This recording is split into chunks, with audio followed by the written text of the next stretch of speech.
and weaken them. And you know, I find the critique of human institutions as driven entirely by power very, let's say, questionable to say the least. And of course every human institution is corrupt by, for one reason or another. And it's also corrupt specifically by such things as deception and arrogance and the demand for unearned power. And the same thing, of course, can be applied to religious systems, but that doesn't mean that they are in some special way characteristic of those faults. And maybe you think they are, and you know, maybe you can make a case for it, but it's not prima facie, I think that's how you say that, evident that that also is a particularly useful criticism. I don't buy it. I think that's far too cynical. I think that the people who wrote these stories, first of all, what are you going to do? You're going to run a bloody conspiracy for 3,000 years successfully? It's like, good luck with that. You can't run a conspiracy for 15 minutes without somebody ratting you out. You know, it's impossible. So whatever's at the basis of the construction, not only of these stories, but of the dogmatic structures that emerged from them, I think that it's a terrible mistake to reduce them to unidimensional explanations. In fact, I generally think that reducing any complex human behavior to a unidimensional explanation is often a sign of a seriously limited thinker. And you know, I say that with some caution because Freud did do that with religion, at least to some degree, and Freud was a serious thinker, and Marx, I suppose, was a serious thinker too, even though, well,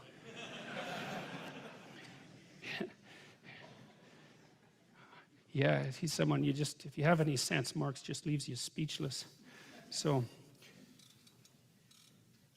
anyway, so that's all to say that I don't think there's any simple explanation for how these stories have the power that they have.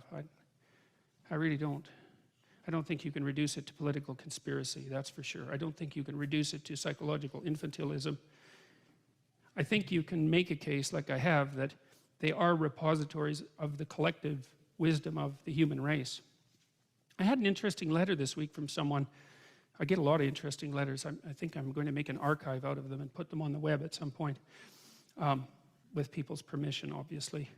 And he said that he'd been following my lectures and noted that I had been making what you might describe as a quasi-biological or evolutionary case for the emergence of the information that the stories contain. And he said, well, how do you know that someone from a different religious tradition, or speaking of a different religious tradition, couldn't do exactly the same thing? And I thought, well, first of all, to some degree they could, because there is overlap. Like, I've talked to you a little bit about Taoism, for example, in the Taoist view of being as, you know, the eternal balance between chaos and order. One thing I didn't tell you, I don't think about that, and I don't know if you know this, but there's a neuropsychologist named Elkonin Goldberg, who was a student of Alexander Luria, and Luria was, I think, the greatest neuropsychologist of the 20th century. He was a Russian, and he was one of the first people to really determine, in large part, the function of the frontal cortex, which was quite a mystery for a very long period of time. And Goldberg, you know how we have two hemispheres, right? We have a left hemisphere and a right hemisphere, and people often think of the left for right-handed people, right-handed males more particularly, because women are more neurologically diffuse. It's one of the things that makes them more robust to head injury, for example. And maybe men are less diffuse and somewhat more specialized, which makes them a bit more specialized, but a little more subject to damage. Anyways, we have two hemispheres, the left and the right, and no one exactly knows why. And we know that they house quasi-independent consciousnesses, because if you divide the corpus callosum that unites them, which was done in cases of intractable epilepsy, for example, that each hemisphere is capable of developing its own consciousness to some degree, the right generally non-verbal and the left verbal. And so there has been this idea that the left is a verbal hemisphere and the right is a non-verbal hemisphere. But that can't be right, because of course animals don't talk and they have a bifurcated hemisphere. So if it's right, it's not causally right. Now Goldberg hypothesized instead that the hemispheres were specialized for routinization and non-routinization, or for novelty and familiarity, or for chaos and order. And so that's pretty damn cool. When I ran across that, I also thought about that as a signal of what would you call it, multi-method, multi-trait construct validation, because I'd never thought of the hemispheres as operating that way, and Goldberg came up with this in a historical pathway that was entirely independent from any mythologically inspired thinking, completely independent. In fact, it was motivated more by materialist Russian neuropsychology, which was materialist for political reasons and also for scientific reasons. But the idea is that we have one hemisphere that reacts very rapidly to things we don't know, and it's more imaginative and diffuse, and it's associated more with negative emotion, because negative emotion is what you should feel immediately when you encounter something you don't understand. Because it's a form of thinking, right? Negative emotion, it's like, I'm somewhere where things aren't what they should be. The right hemisphere does that, generates images very rapidly to help you figure out what might be there, and then the left hemisphere takes that and develops it into something that's more articulated and algorithmic and fully understood. And so then there's this dynamic balance between the right and the left hemisphere, where the left tries to impose order on the world. That's Ramachandran, who's a neurologist in California, a very famous neurologist, who also developed a theory like Goldberg's, who said that the left hemisphere imposes routinized order on the world, and the right hemisphere generates novelty and reacts to novelty and generates novel hypotheses. And he thought, and there is some good evidence for this, that's what's happening during the dream, is that information is moved from the right hemisphere to the left hemisphere in small doses, basically, so that the novel revelations of the right hemisphere don't demolish the algorithmic structures that the left hemisphere has so carefully put together. So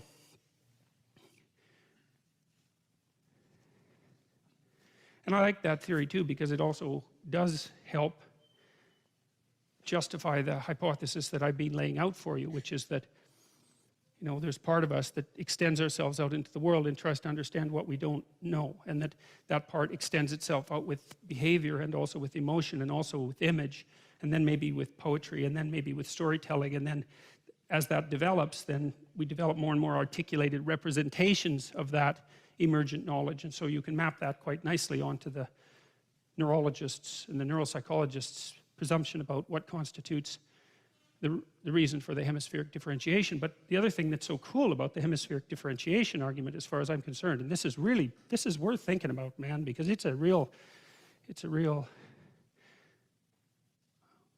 a word that Ned Flanders uses for that.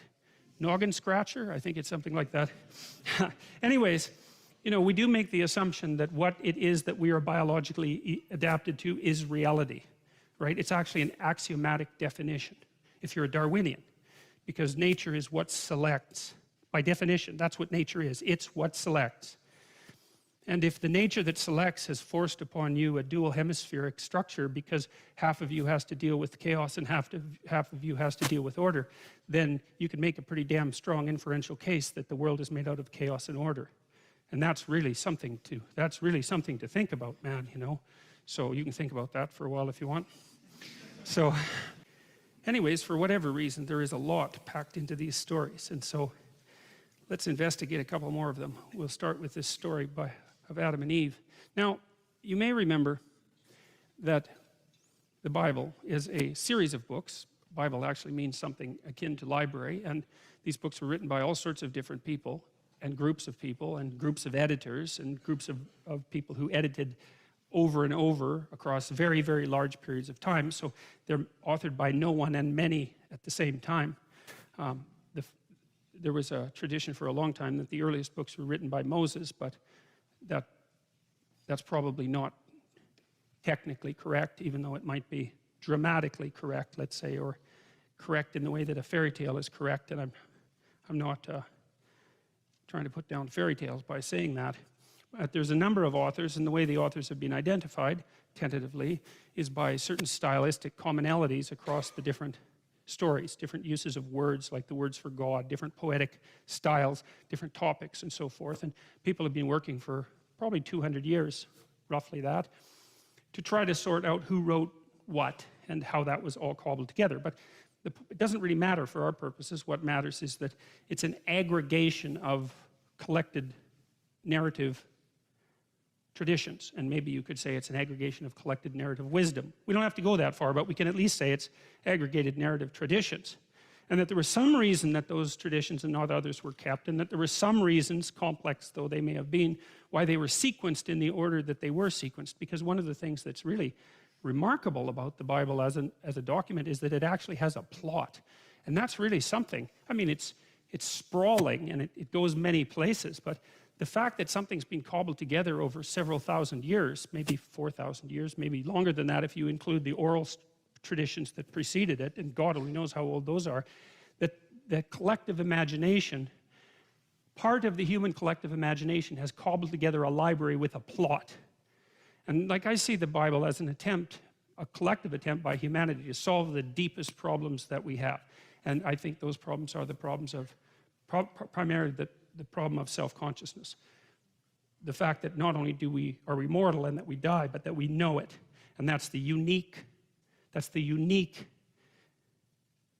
predicament of human beings. And it makes all the difference. And I think that's laid out in Adam and Eve, in the story of Adam and Eve. I think the reason that makes us unique and is laid out in that story. And interestingly, and I really realized this only after I was doing the last 3 lectures. So the Bible presents a cataclysm at the beginning of time, which is the emergence of self-consciousness in human beings, which puts a rift into the structure of being. That's the right way to think about it. And that's really given cosmic significance. Now, you can dispense with that and say, well, nothing that happens to human beings is of cosmic significance because we're these short-lived, mold-like entities that are like cancers on this tiny little planet that's rotating out in the middle of nowhere on the edge of some unknown galaxy in the middle of infinite space, and nothing that happens to us matters. And it's fine, you can walk down that road if you want. I wouldn't recommend it. I mean, and that's part of the reason I think that for all intents and purposes, it's untrue. It isn't a road you can walk down and live well. In fact, I think if you really walk down that road and you really take it seriously, you end up not living at all. So it's certainly very reminiscent. I mean, I've talked to lots of people who are suicidal and seriously suicidal, and the kind of conclusions that they draw about the utility of life prior to wishing for its cessation are very much like the kind of conclusions that you draw if you walk down that particular line of reasoning long enough. If you're interested in that, you could read Tolstoy's Confessions, Leo Tolstoy's Confession. It's a very short book. It's a killer, man. It's a powerful book, very, very short. And Tolstoy describes his obsession with suicide when he was at the height of his fame. Most well-known author in the world, huge family, international fame, wealth beyond anyone's imagining at that time, influential, admired. He had everything that you could possibly imagine that everyone could have. And for years he was afraid to go out into his barn with a rope or a gun because he thought he'd either hang himself or shoot himself. And he did get out of that. And he describes why that happened and where he went when that happened. And so if you're interested in that's a very good book. So the biblical stories, and starting with Adam and Eve, they present a different story. They present the emergence of self-consciousness in human beings as a cosmically cataclysmic event. And you could say, well, what do we have to do with the cosmos? And the answer to that is it depends on what you think consciousness has to do with the cosmos. And perhaps that's nothing, and perhaps it's everything. I'm going to go with everything because that's how it looks to me. Now, of course, anyone who wishes to is welcome to disagree. But if you believe that consciousness is a force of cosmic significance, which being itself is dependent on in any real sense, at least in any experiential sense, then it's not unreasonable to assume that radical restructurings of consciousness can worthily be granted some kind of cosmic or metaphysical significance. And even if it's not true from outside the human perspective, whatever that might be, it's bloody well true from within the human perspective, that's for sure. And so that's the initial event, in some sense, after the creation, is the cataclysmic fall. And then the entire rest of the Bible is an attempt to figure out what the hell to do about that. And everything in it is and so you could say, for example, in the earliest, in the Old Testament stories, what seems to happen is that the state of Israel is founded, and it rises and falls and rises and falls. And so there's this experimentation for centuries, or millennia even, with the idea that the way that you protect yourself against the tragic consequences of self-consciousness is by organizing yourself into a state. But then what happens is the state itself begins to reveal its pathologies. And as those pathologies mount, the state becomes unstable and collapses, and then it rises back up and becomes unstable and collapses, and then it rises back up. After it does this a number of times, this is primarily from Northrop Frye's interpretations, people start wondering if there's not something wrong with the idea that the state itself is the pathway, is the place of redemption, that there's something wrong with that idea. And so then I think on the heels of that comes the Christian revolution with its hypothesis that it's not the state that's the place of salvation, it's the individual psyche. And then there's an ethic that goes along with that too, which is quite interesting. So the ethic of redemption, after the state experiment fails, let's say, is that it's within the individual that redemption can be manifested, let's say. And even insofar as the state is concerned, because the state's proper functioning is dependent on the proper functioning of the individual, rather than the reverse, most fundamentally. And that the proper mode of individual being that's redemptive is truth. And truth is the antidote to the suffering that emerges with the fall of man in the story of Adam and Eve. And then that relates back to the chapters that we've already talked about, because there's this insistence in Genesis 1 that it's the word in the form of truth that generates order out of chaos. But even more importantly, and this is something like I said, I most clearly realized just doing these lectures for the last 3 weeks, is God continues to say, as he speaks order into being with truth, that the being he speaks into being is good. And so there's this insistence that the being that spoke into being through truth is good. And so there's a hint there. It's so interesting. There's a hint there right at the beginning of the story that the state of being that Adam and Eve inhabited before they fell, before they became conscious, insofar as they were made in the image of God and acting out the truth, that being itself was properly balanced. And it takes the entire Bible to rediscover that, which is a journey back to the beginning, right? And that's a classic theme. It's a classic mythological theme, that the wise person is the person who finds what they lost in childhood and regains it, right? I think that's a Jewish idea, that Zadok, if I remember correctly, who is a Messiah figure, is the person who finds what he lost in childhood and regains it. His idea of this return to the beginning, except that the return is you don't fall backwards into childhood and unconsciousness. You return voluntarily to the state of childhood, well awake, and then determined to participate through truth in the manifestation of proper being. Now, you know, I'm a psychologist, and I've taught personality theory for a very long time, and I know personality theories, the profound personality theories, pretty well, and I'm reasonably well versed in philosophy, although not as well versed as I should be. But I can tell you, in all the things I've ever read or encountered or thought about, I have never once found an idea that matches that in terms of profundity, but not only profundity, also in believability. Because the other thing I see as a clinician, and I think this is very characteristic of clinical experience and also very much described explicitly by the great clinicians, is that what cures in therapy is truth. That's the curative. Now, there's exposure to the things you're afraid of and avoiding as well, but I would say that's a form of enacted truth, because if you know there's something you should do by your own set of rules, and you're avoiding it, then you're enacting a lie. You know, you're not telling one, but you're acting one out. It's the same damn thing. So if I can get you to face what it is that you're confronting that you know you shouldn't be avoiding, then what's happening is that we're both partaking in the process of attempting you to act out your deepest truth. And what happens is that improves people's lives, and it improves them radically. And the evidence, the clinical evidence for that is overwhelming. We know that if you expose people to the things they're afraid of, but that they're avoiding, they get better. And you have to do it carefully and cautiously and with their own participation and all of that. But of all the things that clinicians have established that's credible, that's number one. And that's nested inside this deeper realization that the clinical experience is redemptive, let's say, because it's designed to address suffering, insofar as the people who are engaged in the process are both telling each other the truth. And then you think, well, obviously, because if you have some problems, and you come to talk to me about them, well, first of all, just by coming to talk to me about them, you've admitted that they exist. Man, that's a pretty good start. And second, well, if you tell me about them, then we know what they are. And then if we know what they are, we can maybe start to lay out some solutions, and then you can go act out the solutions and see if they work. But if you don't admit they're there and you won't tell me what they are, and I don't, and I'm like posturing and acting egotistically and taking the upper hand and all of that in our discussions, well, how the hell is that going to work? You know, it might be comfortable moment to moment while we stay encapsulated in our delusion, but it's not going to work. So a lot of that seems, if you think it through, it seems pretty self-evident. And, you know, Freud thought that repression was at the heart of much mental suffering. The difference between repression and deception is a matter of degree, and that's all. It's technical. It's a technical differentiation.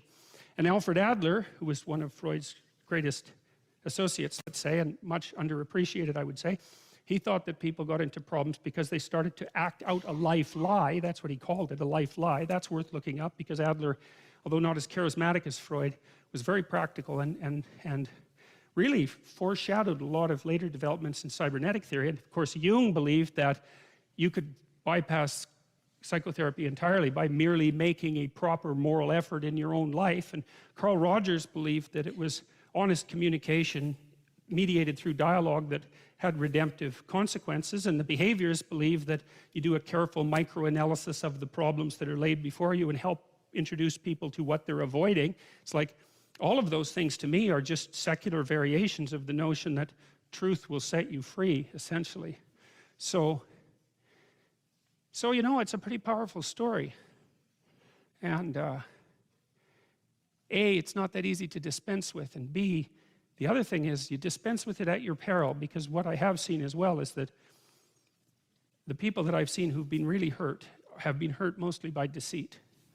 And that's also worth thinking about, that, you know, you get walloped by life. There's no doubt about that. There's absolutely no doubt about that. But I've thought for a long time that maybe people can handle earthquakes and cancer and even death, maybe, but they can't handle betrayal, and they can't handle deception. They can't handle having the rug pulled out from underneath them by people that they love and trust. That just does them in. You know, it makes them ill, but it hurts them, you know, psychophysiologically. It damages them. But more than that, it makes them cynical and bitter and vicious and resentful. And then they also start to act all that out in the world, and that makes it worse. So you know, the story starts, God uses the spoken truth to create being that is good. And then the cataclysm occurs. And then human beings spend untold millennia trying to sort out exactly what to do about the fact that they've become self-conscious. And, you know, by the way, we have, right? We are, in fact, self-conscious. No other animal has that distinction. Now, you'll read that chimpanzees can, for example, if you put lipstick on a chimpanzee, it's kind of a strange thing to do. Yeah. Well, I won't pursue that any further. But the chimpanzee will wipe off the lipstick if you show it a mirror. And dolphins seem to be able to recognize themselves in mirrors. And there is the glimmerings of self-conscious recognition in other animals. But to put that in the same conceptual category as human self-consciousness is, to my way of thinking, it's uninformed to say the least, but I also think that it's motivated. It's motivated by a kind of anti-humanistic underlying motivation, because our self-consciousness is so incredibly developed compared to that they're hardly in the same conceptual universe. It's like comparing the alarm cries of vervet monkeys when they see a predator to the language of human beings. It's like, yeah, there's some similarities, man. There are utterances, and there are utterances with meaning, but they're not language. And the self-consciousness of animals is proto-self-consciousness, and it's only there in a very small number of animals. And it's nothing like ours. They're not aware of the future like we are. They're not aware of their boundaries in space and time. And that's the critical thing, and most particularly time. Human beings discovered time. And when we discovered time, we discovered the end of each of our being. And that made all the difference. And that's what the story of Adam and Eve is about. So Genesis 1 is derived from the priestly source where God is known as Elohim or El Shaddai. And there's God in the singular and there's gods in the plural. And I suppose that's because it seems that if you analyze the history of the development of monotheistic ideas, that monotheism emerges out of a plurality of gods. And as I mentioned, I think it's because the gods represent fundamental forces at minimum, and those fundamental forces have to be hierarchically organized with something absolute at the top, because otherwise they do nothing but war, right? You have to organize your values hierarchically or you stay confused. And that's true if you're an individual, and it's true if you're a state. If you don't know what the next thing you should do is, then there's 50 things you should do, and then how are you going to do any of them? You can't. You have to prioritize. Something has to be above something else. It has to be arranged in a hierarchy for it not to be chaotic. And so there's some principle at the top of the hierarchy, and maybe the organization of the gods over time. That's the battle of gods that Mircea Eliade talked about. And if you're interested in that, you could read A History of Religious Ideas, which I would really recommend. It's a 3-volume book.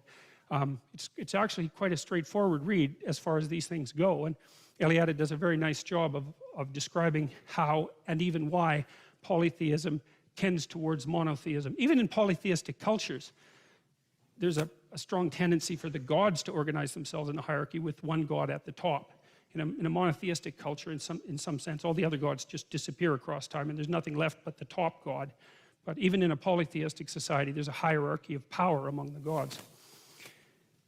The first story is newer than the second one, so the story I'm going to tell you today is actually older than the one I already told you, even though their order was flipped by the redactor, who's the hypothetical person or persons who edited these stories together. And we don't know exactly why he or the committee or what. I suspect it was a single person, but who knows. We don't know why the stories were edited together in the order that they were edited together, but we could infer, I mean, they were edited together in that order because the editor thought they made sense that way, because that's what an editor does, right? An editor tends to take diverse ideas and then to organize them in some manner that makes sense. And part of the manner that makes sense is that you can tell them to people and the people stay interested, and you can tell them to people and people remember them. That's one of the ways you can tell if you've got an argument right, because it's communicable and understandable and memorable. And so this person was, let's say, motivated by intuition to organize the stories in this particular manner. So the Yahwist strand contains the stories, the classic stories in the Pentateuch. That's 5 books: Genesis, Exodus, Leviticus, Numbers, and Deuteronomy, which we'll try to get through perhaps in these 12 lectures. We'll see how that goes. It's strongly anthropomorphic. So the God in the Yahwist account is, for all intents and purposes, a sort of meta person. And I dealt with that a little bit last week because people tend to, think of that as unsophisticated. But when you think that the mind, the ground of consciousness is the most complex thing that we know of, then it's not so unsophisticated to assume that the most complex thing that there might be is like that, or at least it's as good as we can do with our imaginations. And so I don't think it's so unsophisticated. It's also the case, and this is practically speaking, is that it is not at all unreasonable to think of God the Father as the spirit that arises from the crowd that exists into the future, right? And we talked about that in relationship to the idea of sacrifice, at least a little bit, or we're going to. You make sacrifices in the present so that the future is happy with you. And the question is, what is that future that would be happy with you? And the answer to that is, it's the spirit of humanity. That's who you're negotiating with, because you make the assumption that if you forego impulsive pleasure and get your medical degree, that when you're done in 10 years and you're a physician, humanity as such will honor your sacrifice and commitment and open the doors to you, right? So you're treating the future as if it's a single being, and you're also treating it as if it's something like a compassionate judge. You're acting that out. And maybe we had to imagine God in that form before we could understand. Once we started to understand that there was a future, perhaps we had to imagine God in that form in order to concretize something that we could bargain with, so that we could figure out how to use sacrifice to figure out how to guide ourselves into the future. Because a sacrifice is a contract with the future. But it's not a contract with any particular person. It's a contract with the spirit of humanity as such. It's something like that. And so when you think about it that way, that should make you faint with amazement, because that is such a bloody amazing idea. To come up with that idea that you can bargain with the future, that is some idea, man. That's like the major idea of humankind. We suffer, what do we do about it? We figure out how to bargain with the future. And we minimize suffering in that manner. It's like no other animal does that either, you know, like lions, they just eat everything. I think a wolf can eat 40 pounds of meat in a single sitting, right? It's like there's some meat, eat it. It's like not like save some mammoth for tomorrow. That's not a wolf thing, man. That's a human thing, and that might mean you have to be hungry today. Or maybe you're a farmer, you know, several thousand years ago, 6,000 years ago or so, when agriculture first got going, and you're starving to death, waiting for the spring planting, and you think we bloody well better not eat those seeds, right? And that's really something, to be able to control yourself, to make the future real, to put off what you could use today, and not just in some impulsive manner, man. Maybe your kids are starving to death. You think, we are not touching the seeds that we need for the future. And for human beings to have discovered that, and then to also have figured out that we could bargain with the future, it's like, man, that's something. And I think that the stories that are laid out in this book actually describe, at least in part, the process by which that occurred. The Yahweh stories begin with Genesis 2:4. This is the account of the heavens and the earth. So there's two real creation stories at the beginning. The newer one, which is the first one, and the older one, which is the second one. And the older one begins in chapter 2, and that's the story that we are getting into now. Adam and Eve are in that, Cain and Abel, Noah at the Tower of Babel, in the Yahweh strand, Exodus, Numbers along, and there's some of the priestly version in there too, as well as the 10 Commandments. Well, there's some lovely representations of paradise. This is Garden of Earthly Delights. What's his name?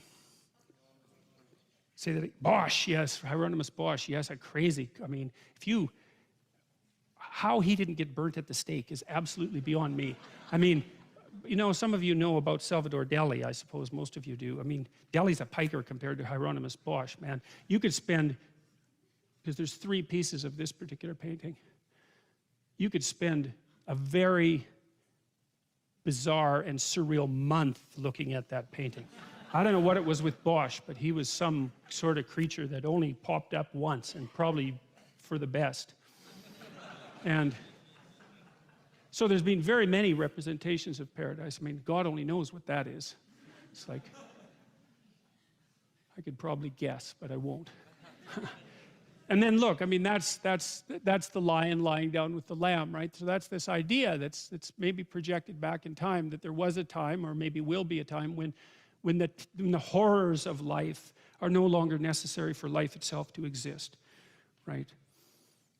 And the horrors of life are, of course, that everything eats everything else, and that everything dies, and that everything's born, and that the whole bloody place is a charnel house, and it's a catastrophe from beginning to end. And this is the vision of it being other than that.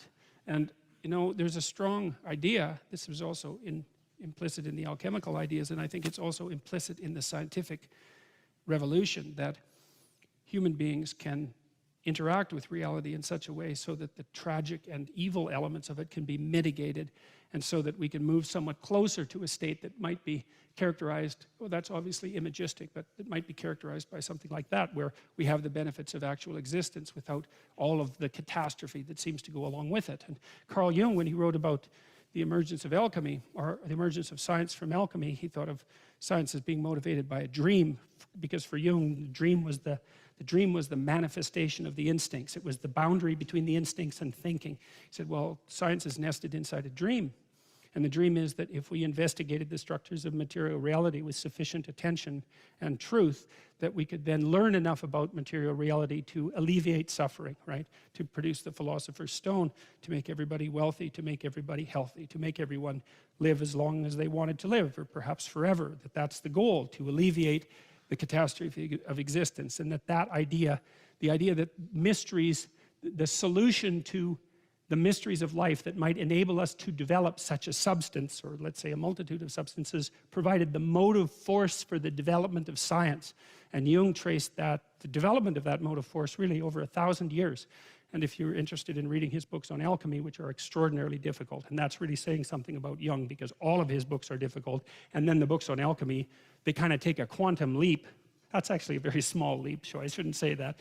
They take a massive leap into a whole different dimension of complexity, but that's what he was trying to get at. He went back into the alchemical texts and interpreted them as if they were the dream on which science was founded. And Newton was an alchemist, by the way. I mean, Jung's hypotheses are certainly well supported by the historical facts. Science did emerge out of alchemy. The question is, what were the alchemists up to? And they were trying to produce the philosopher's stone, and that was the universal medicament for mankind's pathology. Jung felt that what had happened was that, you know, Christianity had promised that, the cessation of suffering, promised it for 1,000 years, and yet suffering went on unabated. And at the same time, Christianity had attempted to really put emphasis on spiritual development, let's say, at the expense of material development, right? Thinking of material development as something akin to a sin, trying to get a control of impulsivity and all the things that went along with a two-embodied existence. There was a reason for it, but that by about 1000 AD, the European mind, somewhat educated by that point, somewhat able to concentrate on a single point, perhaps because of a very long history of intense religious training, turned its dream to the unexplored material world and thought, well, you know, the spiritual redemption that we've been seeking didn't appear to produce the result that was promised or intended, and so maybe there's another place that we should look, and that was in the damned material world, right? Which was supposed to be, at least according to some elements of classic thinking, nothing but the creation of the devil. So, but the point I'm making is that, you know, it's very difficult to underestimate the amount of human motivation that's embedded in the attempt to alleviate suffering, to eradicate disease, to help people live a healthy life, and well, that's the disease, obviously, but to live a long life as well, and to make things as peaceful as possible. I mean, you can be cynical about people, and you can talk about them as motivated by power and being corrupt and all of those things are true, but you shouldn't throw away the baby with the bathwater, because we have been striving for a very long time to set things right, and we've done actually not too bad a job of it for half-starving, crazy, insect-ridden chimpanzees with lifespans of 50 to 70 years. So, you know, we could deserve a bit of sympathy for our position as far as I'm concerned. So,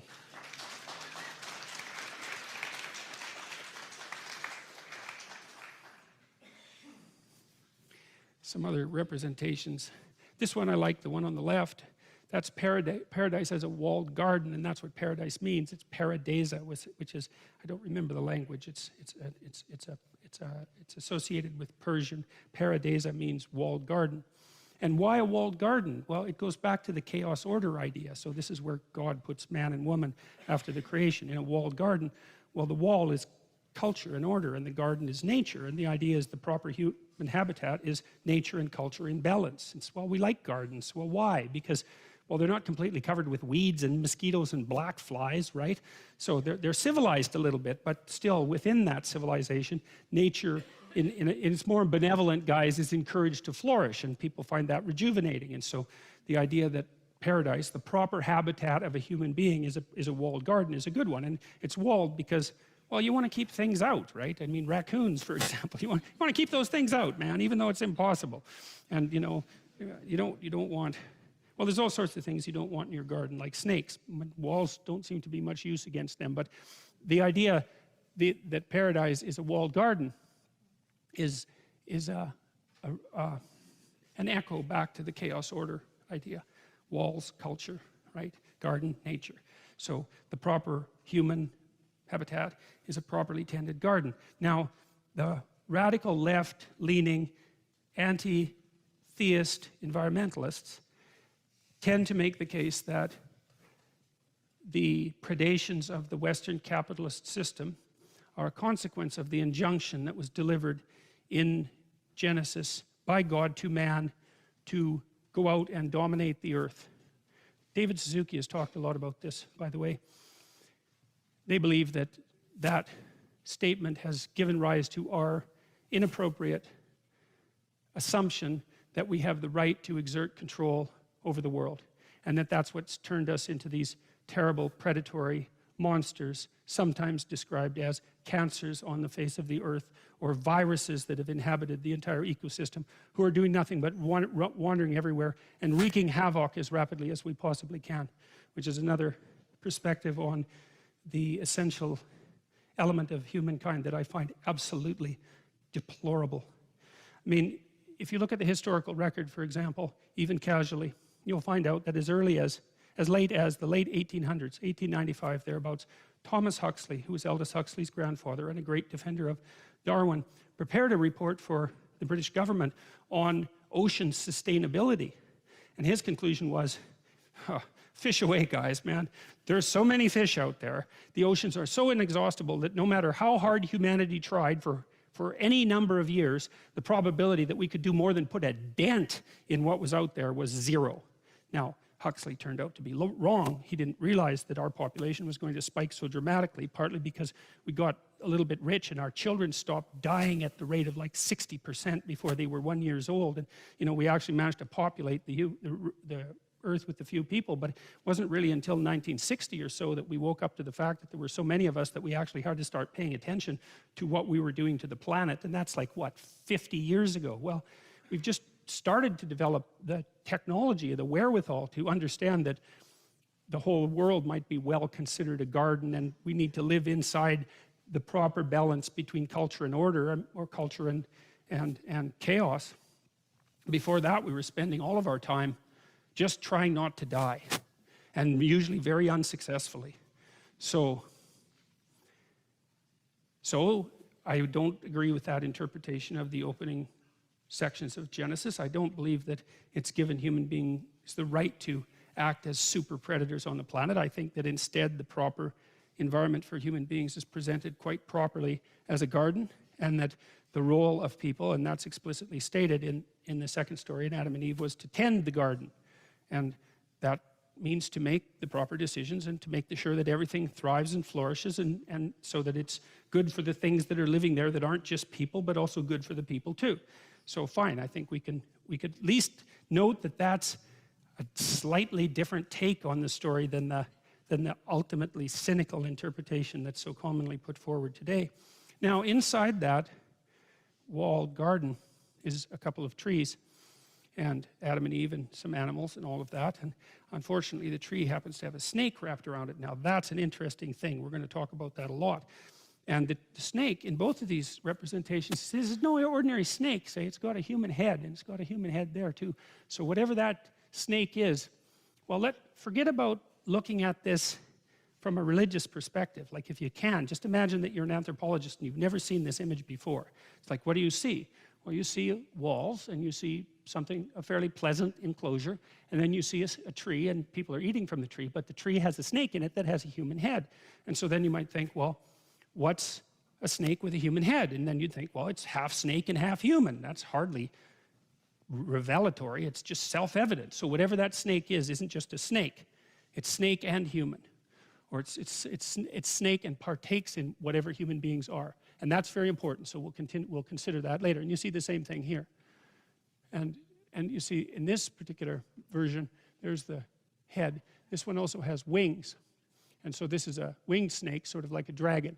And so it crawls on the ground like a reptile, and it's got an aerial aspect or a spiritual aspect. So here it's a snake, which is like the lowest form of reptilian life, say, something that crawls on the ground. It's something that's human, and it's something that's spiritual at the same time. And it inhabits the tree, which look a lot like magic mushrooms, by the way. And you can look that up if you want. That's quite an interesting little rabbit hole to wander down if you're curious about it.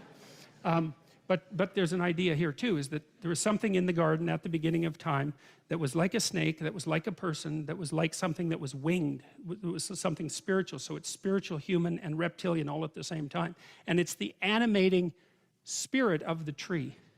Okay, so keep that in mind. Thus the heavens and the earth were finished. This is in relationship to Genesis 1, and all the host of them. And on the seventh day, God ended his work which he had made, and he rested on the seventh day from all his work which he had made. And God blessed the seventh day and sanctified it, because that in it he had rested from all his work which God created and made. So that's wisdom in that one too, I think, the idea of the Sabbath, you know, because one of the things, I've worked with a lot of people who were hyper conscientious, and thing about hyper-conscientious people is that they'll just work till they die. And that's actually not very productive, because then they're dead and they can't work. And so what you have to do with hyper-conscientious people is you have to say, well, I know you'd rather do nothing but work, and maybe you're just as guilty as you can possibly be when you're not working, but let's figure out what you're up to. And what you're up to, in all probability, is the attempt to be productive in the least problematic, longest sustaining possible manner. And that might mean you have to take a rest. And so one of the things I used to work with lawyers, with people who had risen to the top of large law firms, and they were hyper-productive types, and they were often, you know, trying to hit their impossible quota for yearly hours and burning themselves to a frazzle as a consequence. And one of the things that we used to do was, they couldn't work fewer hours, because a day that just didn't work. But what we did was we'd have them take more time off, you know, like a 4-day weekend every 2 months or something that was plotted out into the future. And then we'd track their billable hours, which is their degree of productivity. It would actually increase. So that was so cool, because you could take hardworking people and you could say, look, you know, take a break. Why? Well, because you'll be more productive if you take a break. No, that couldn't possibly be. Like, I should just work flat out all the time. It's like, let's test that out. You take a break now and then. It's like, well, what happened was their productivity would increase, often by 10%. So there's wisdom here too, which is okay. And this alludes to the Adam and Eve story near the end. You're self-conscious, you discover the future, you have to work. Well, then the question is, how much should you work? And one answer is, you better bloody well work all the time, because no matter how much work you do, you're not solving your problems.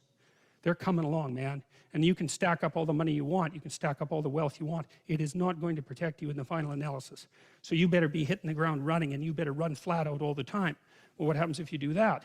Well, then you die. It's not a good solution. So maybe you should rest. And so how does that rest get instantiated? Well, it's not easy to tell, but one way to do it, let's say conceptually, is to say, look, even God had to rest 1 day a week. And so you don't have to be so presumptuous to assume that if God had to rest 1 day a week, that maybe, you know, you are allowed to work nonstop without a break at all. You know, and I think our culture has slipped into that in quite a dangerous way, because everything is open all the time. And I mean, I find that just as convenient as the rest of you, but, you know, it's so strange to talk to modern people, because one of the things they always tell you, we say, well, how are you? And what do they always say? They don't say good, they don't say bad, they say busy. It's like, yeah, well, okay. This is where Genesis 2 starts, and we finally got there. These are the generations of the heavens and of the earth when they were created, in the day that the Lord God made the earth and the heavens, and every plant of the field before it was in the earth, and every herb of the field before it grew. For the Lord God had not caused it to rain upon the earth, and there was not a man to till the ground. But there went up a mist from the earth, and watered the whole face of the ground. And the Lord God formed man of the dust of the ground, and breathed into his nostrils the breath of life, and man became a living soul. Well, you know, there's some archaic thinking in there. The breath is life, right? That's psyche, that's spirit, that's inspiration, that's respiration, that's all associated. It's pneuma, like pneumatic tire. It's breath. And the reason that people associated life with breath, well, that's not so foolish, you know. I mean, you're breathing, man, and it's something you do all the time. And when you die, you stop breathing. And so the idea that there's something integral to life about breathing is a perfectly reasonable supposition. It actually happens to be very true. And then to associate the act of creation with the act of, first of all, inspiration and respiration, and the breathing of life into something that was inanimate is, well, what do you expect for a one-sentence description? It's not a bad one-sentence description, you know? So, and the Lord God planted a garden eastward in Eden. And Eden means well-watered place. And that's particularly relevant, I suppose, if you're a desert dweller, right? Because the issue there is, can you get enough water to make things grow?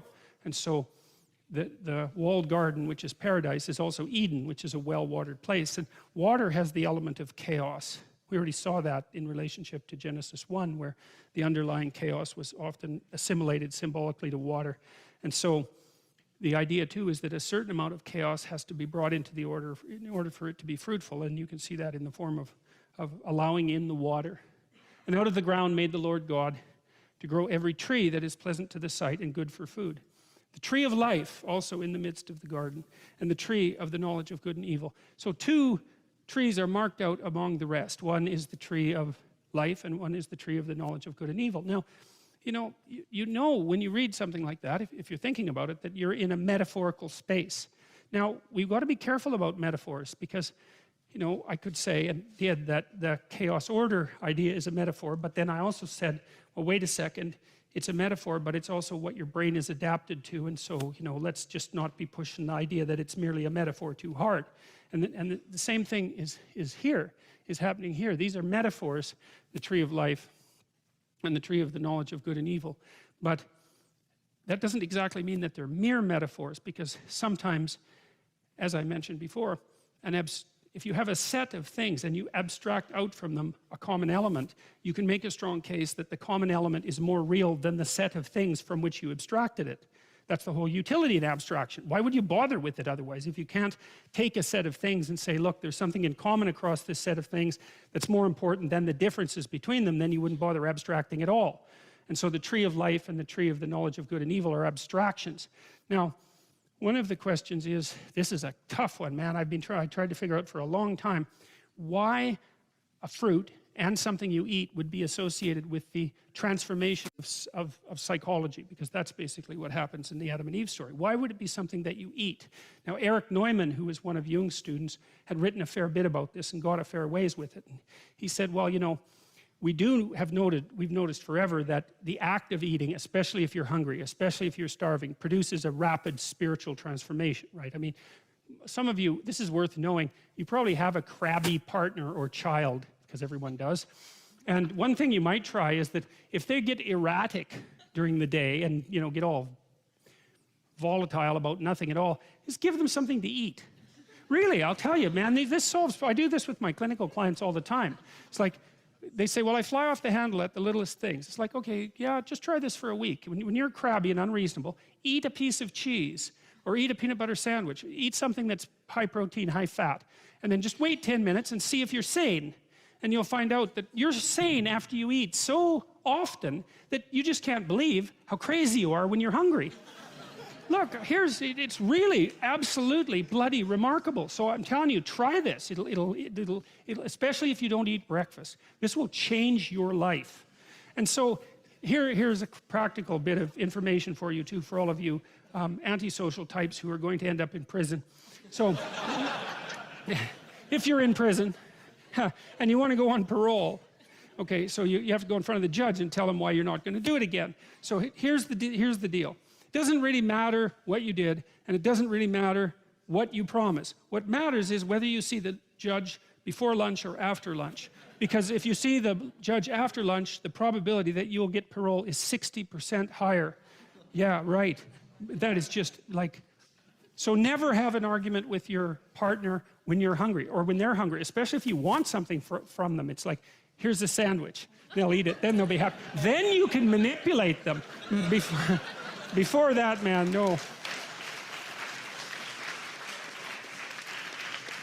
So, it's not that unreasonable to think that there's a spirit in food, because food rejuvenates, and it just doesn't rejuvenate you physically, it rejuvenates you spiritually. And then, of course, there's the other things that we consume that aren't exactly like food, that have a walloping spiritual impact, like alcohol, let's say, which is a spirit and is regarded, it's Dionysius, right? I mean, it's the god of the vine, and the god of the vine possesses you and makes you act all the fun ways that alcohol makes you act, the fun ways that you regret the next day.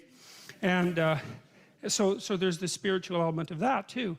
But there's something even deeper that I think is so cool that's associated with food and information, because the story of Adam and Eve represents the fruit as producing a psychological transformation. And so the tree of the knowledge of good and evil is an abstraction across trees, and it's trying to say, here's something that's common across trees. It's a fruit that's common across trees.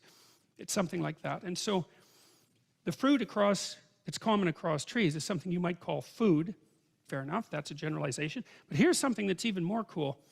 The food that's stable across the entire domain of food isn't food, it's information. It's information.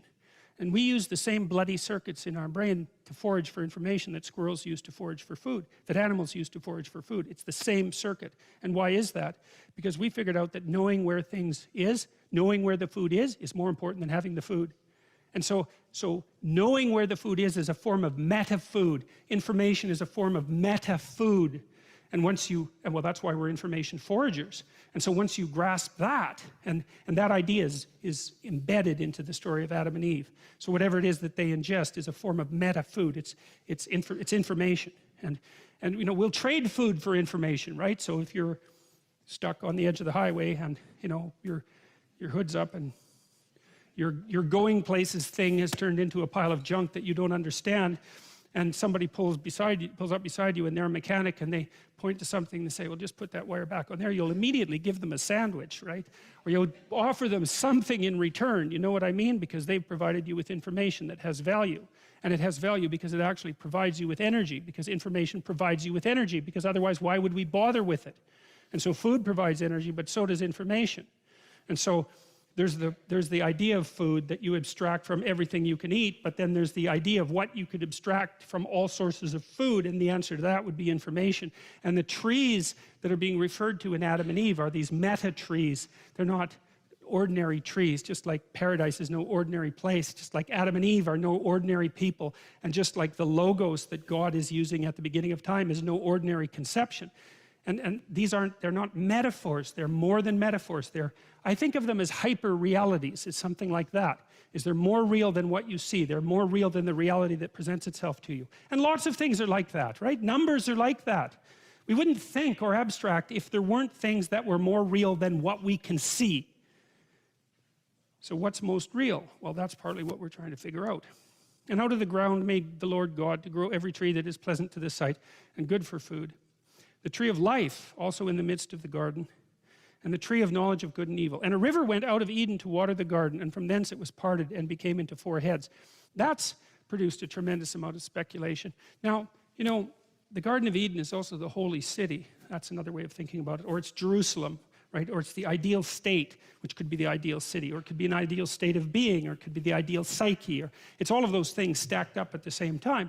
Right? And this is a Mandela, and this is the Mandela form that people, what would you call, hypothesized that constituted the structure of paradise. You notice it's got this cross form. That's Eden itself, and there's the center of Eden, and there's the rivers. Those are rivers, not snakes. Those are the rivers that go out of it.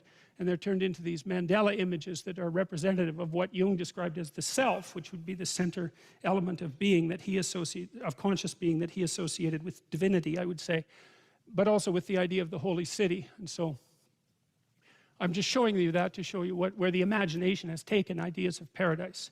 So the name of the first river is Pison, that is which compasseth the whole land of Havilah, where there is gold, and the gold of that land is good. There's bdellium and the onyx stone. And the name of the second river is Gihon, the same is it that compasseth the whole land of Ethiopia. And the name of the third river is Hiddekel, or Hiddekel, I don't know. That is it which goeth towards the east of Assyria, and the fourth river is the Euphrates. So there's this strange intermingling there of geography with mythical geography, right, which you see happen fairly frequently in the books. And the Lord God took the man and put him in the Garden of Eden to dress it and keep it. Okay, so that's a good command. That's what you're supposed to do, is take care of the damn thing. It was a lot of work to make, right? It took a whole week.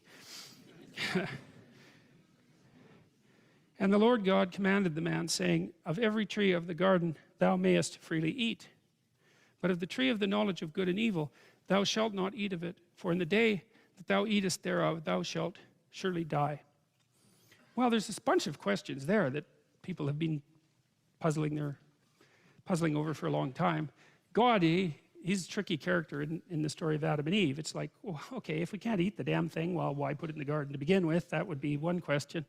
And you made us, and then you told us not to eat this, knowing perfectly well that the first thing we were going to do is eat it, because people are of exactly that type, which is that if you say to them with their insatiable curiosity, this is all fine and nice, but over here is something you should never look at, and then you leave the room, it's like everybody's over there trying to figure out what the hell that thing is instantly, right? Because we're curious creatures. And so you have to wonder exactly what God was up to here. And there's Gnostic speculation that the original God, this one, was not really a very good God. He was kind of an unconscious evil God, and that he wanted his creation to be unconscious, and so forbade them from developing consciousness, and that it was a higher God who, and maybe in the form of the serpent, who tempted human beings towards consciousness. And you know, that idea got scrubbed out of classic Christianity pretty early, although there's something that's interesting about it, and there are remnants of it in different forms that stayed inside the story. Like the idea that the fall was, you know, a terrible tragedy, but on the other hand, it was the precondition for the greatest event in history, which was the birth of Christ and the redemption of mankind. And so it's complicated, let's put it that way. God only knows what God was up to, but you know, this is a good example of that ambivalence. And to me, again, that it's an indication of the sophistication of the people who put these stories together. And I also consider this somewhat miraculous because, you know, if you were just a simple propagandist of sorts, you wouldn't leave this sort of complexity in the text.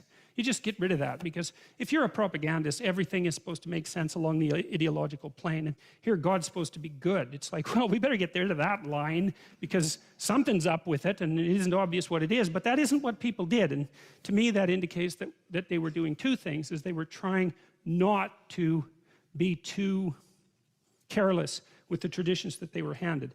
They were touching them at their peril. They were very careful with them, and also that they were actually trying to understand what was going on, because why otherwise keep this? Why not just simplify it? Or maybe just attribute this to the devil. That would be easier than having God do it. And the Lord God said, "It is not good that man should be alone. I will make a helpmeet for him." And out of the ground the Lord God formed every beast of the field and every fowl of the air, and brought them unto Adam to see what he would call them. And whatsoever Adam called every living creature, that was the name thereof. And Adam gave names to all the cattle, and the fowl of cattle means animals, basically, and to the fowl of the air, and to every beast of the field. But for Adam there was not found a helpmeet for him. Okay, well, a couple of things there, speculations. Number one, it's like, why does God care what Adam calls the animals? And the answer to that seems to be that it's associated again with the magic of speech, right? So that we know, according to the story, that human beings were already made in the image of God, and that God used language in order to call order forth from chaos, and that human beings were made in that image. And so there's an echo of that here, even though it's from an independent tradition. And the echo is, the thing isn't quite real till you name it. And that's an interesting thing, and we don't exactly know how far that extends. It's certainly the case that things often exist in a strange potential form, interconnected form, where everything's confusing, like a massive confusion. Before you put your finger on it, name it. What's going on here? You name it. It's like it carves it out from all that underlying chaos and makes it into a grippable entity that you can then contend with. And you might say, well, it was real before you named it. It's like, well, yes, it was real before you named it, the same way things are there when there's no one there to perceive them. And it isn't obvious how things are there when you're not there to perceive them. I'll tell you something bloody weird about perception. You can look this up, and John Wheeler's a physicist. So here's a really cool thing. Let's say you go outside at night and you look up and you see a star, and so a photon from that star enters your eye, and maybe that photon has been cruising along for like 30 million years. Do you know that photon would not have been emitted from that star at that time if your eye wasn't there at that time to receive it? You think, well, how in the hell can that be? Because it happened 20 million years ago. It's like, well, I don't know how it can be, to tell you the truth, but I know that John Wheeler has done a very good job of detailing out why that's true and necessarily true. And so Wheeler is also the physicist who developed the notion of it from bit, and he believes that the world is best construed as the potential of the world is best construed as a place of information. It's something like latent information, and that what consciousness does is transform the latent information into something like concrete reality. And he doesn't mean that metaphorically, and one of the cases that he makes in that regard is this story that I just told you, is that the photon couldn't have leapt from where it was unless it had a place to go. Now it's complicated and confusing, because from the perspective of a beam of light, from a photon, there is no time and there's no distance from one point to another. When, of course, that's completely impossible to understand too, but from the perspective of a photon, the universe is completely flat, perpendicular to the direction that the photon is traveling, so it's there and here at the same time. For us, it's not. It's like 20 million years ago, but for the photon, it's all here and now. So anyways, the reason I'm telling you all that is because the relationship between consciousness and reality is by no means straightforward. It is seriously not straightforward. And physicists debate what the relationship is between consciousness and reality, and they debate about what the sort of phenomena that I just described mean. And I'm not really qualified to enter into that debate because I'm not a physicist, but I do know, and I've read a fair bit of Wheeler, about as much of it as I can understand, and I do at least know that that's what he claimed. And I also know that that claim is not, that's a claim that's taken seriously among physicists of the caliber of the physicists who can understand Wheeler. So that's pretty interesting. So anyways, there is emphasis again on this importance of naming in order to make things real. You know, and sometimes people won't name things just so they don't become real. So, you know, if you have a relationship, which undoubtedly you do, and it has problems, which undoubtedly it does, you bloody well know that lots of times there's something under the carpet that no one wants to name, and everybody's thinking, well, as long as we don't name it, it's not really there. And in some sense, it really isn't there, because you can act as if it's not there and get away with it, at least for short periods of time. But as soon as you name that thing, it's like you give it form and it's there and no one can ignore it. And that's annoying, because then you have to deal with it or face the consequences. But the reason I'm telling you that is because we have an intuition even that we can have things not exist by not naming them. You name it and it comes forward with staggering clarity. And it's not as if naming it is the only thing that gives it reality, but it is something like it. It sharpens it and brings it into focus and gives it borders and barriers, and borders and boundaries. And so anyways, God's interested enough in what Adam has to say that he has him name all the animals, and that sort of makes them into animals. Now, there's more to the linguistic story than that. So the social psychologist Roger Brown was one of them, studied this really interesting phenomena which is associated with the relationship between perception and action. You know how a kid will call a particular animal a cat? Well, the word cat is very short, like the word dog. And it turns out that, you know, you could think that we could perceive cats as multicellular organisms. Like we could see the cells, we could see the molecules, we could see the atoms, we could see the ecosystem that the cat is part of. But we don't, or maybe the broader mammalian classification that it's part of. We could perceive that as the unit of perception, but we don't. We perceive things at the level of cat. And you can tell the perceptual level that people naturally perceive at, which doesn't seem to be socioculturally determined to any great degree, by the way, because the words are often short and easily remembered and early learned. And so there's this level of analysis. Out of all the possible levels of analysis that the world does exist at, we perceive it at a certain level of analysis, and that level of analysis seems to have something to do with the world's functional utility for us at that level. And the perception at that level and the naming at that level gives things a reality at that level. You know, because the thing about things is that they're not easily separable from other things. They tangle together in all sorts of strange ways. And yet when we cast our eye and use our language to orient ourselves in the world, we cut things up into discrete, discriminable objects that we can then utilize. And there's something about that that makes them real in a way that their interconnected potential, the interconnected potential that they were before that it's not real in the same way, at least. I think it's even less real. I think that's a right way of thinking about it, even though it's not completely unreal. But it's an echo. Adam's a little God at that point, a little God the Father, and God's already done the groundwork, but Adam has to come along and say, well, that's a cat. It's like, poof, whatever that is now a cat, and that's a dog, and that's a sheep. And you know, it gives them something like pragmatic form. But for Adam, there was not found a helpmeet for him.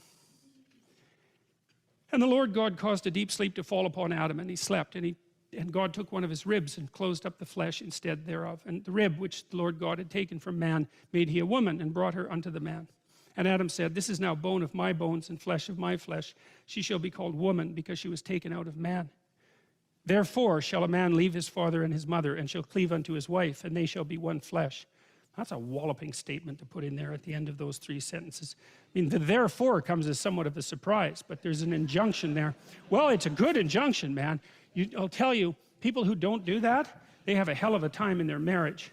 And so this is a good thing to know if you are married, or if you're planning to get married. Is like, you know, we have very strong orientation towards our parents, and for good reason. It's like the injunction here is that's secondary as soon as you're married.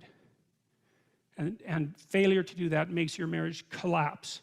And then you deserve it to collapse too, as far as I'm concerned, because it's a reflection of your pathological immaturity and your unwillingness to extract yourself from the, Talon-like grip of parents who are a little bit too much on the interfering side. But the injunction, there's a deep injunction here.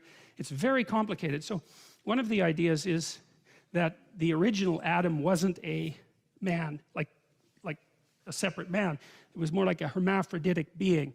And in that hermaphroditic being, there was a kind of undifferentiated perfection, and then that was split into male and female, and then that part of the goal of human beings is to reunite that as the singular unity that reestablishes the initial perfection.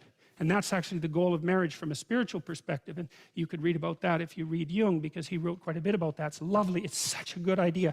So I had these friends that went to Sweden to get married. They were from northern Alberta, but his heritage, both their heritages were Swedish. And in this ceremony, they did this cool thing as they were being married, and they had to hold a candle up between them, right, while they were being married. And you think, well, okay, what's the candle? Well, it's a source of light. It's a source of illumination, right? It's a source of enlightenment. It's the candle that you put on Christmas trees in Europe. So it's the light that emerges in the darkness in the depth of winter. It's a symbol of life in darkness. It's the reemergence of the sun at the darkest, coldest time of the year, which is also associated symbolically with the birth of Christ for all sorts of complicated reasons. And so the candle's all that. And then the next question is, why do you hold it above you? And the answer is because what's above you is what you're below to. So it simplifies something transcendent. And so why do you both hold on to it? Well, because you're both supposed to hold on to the light, right? And you're supposed to be subordinate to the light. And so you ask, well, who's in charge in a marriage? Well, the light. That's the idea. So you come together as one thing. You're no longer two things. It isn't what's good for you, and it's not what's good for your wife. It's what's good for the marriage. And the marriage is about the combined being, which is the reassembly of the original hermaphroditic being at the beginning of time. That's the idea. And that's all packed into like these 4 sentences. And there's been, well, all of these sentences have tremendous history of interpretation associated with them, right? It's just endless and endless and endless, and that's one of the lines. And so it's also an antidote to the idea that women taken out of men, which is obviously the reverse of the biological process, by the way, makes women in some sense subordinate to men. That is not built into this text. I don't see that at all as built into the text. And there's something else that's associated with it too, and there's an idea that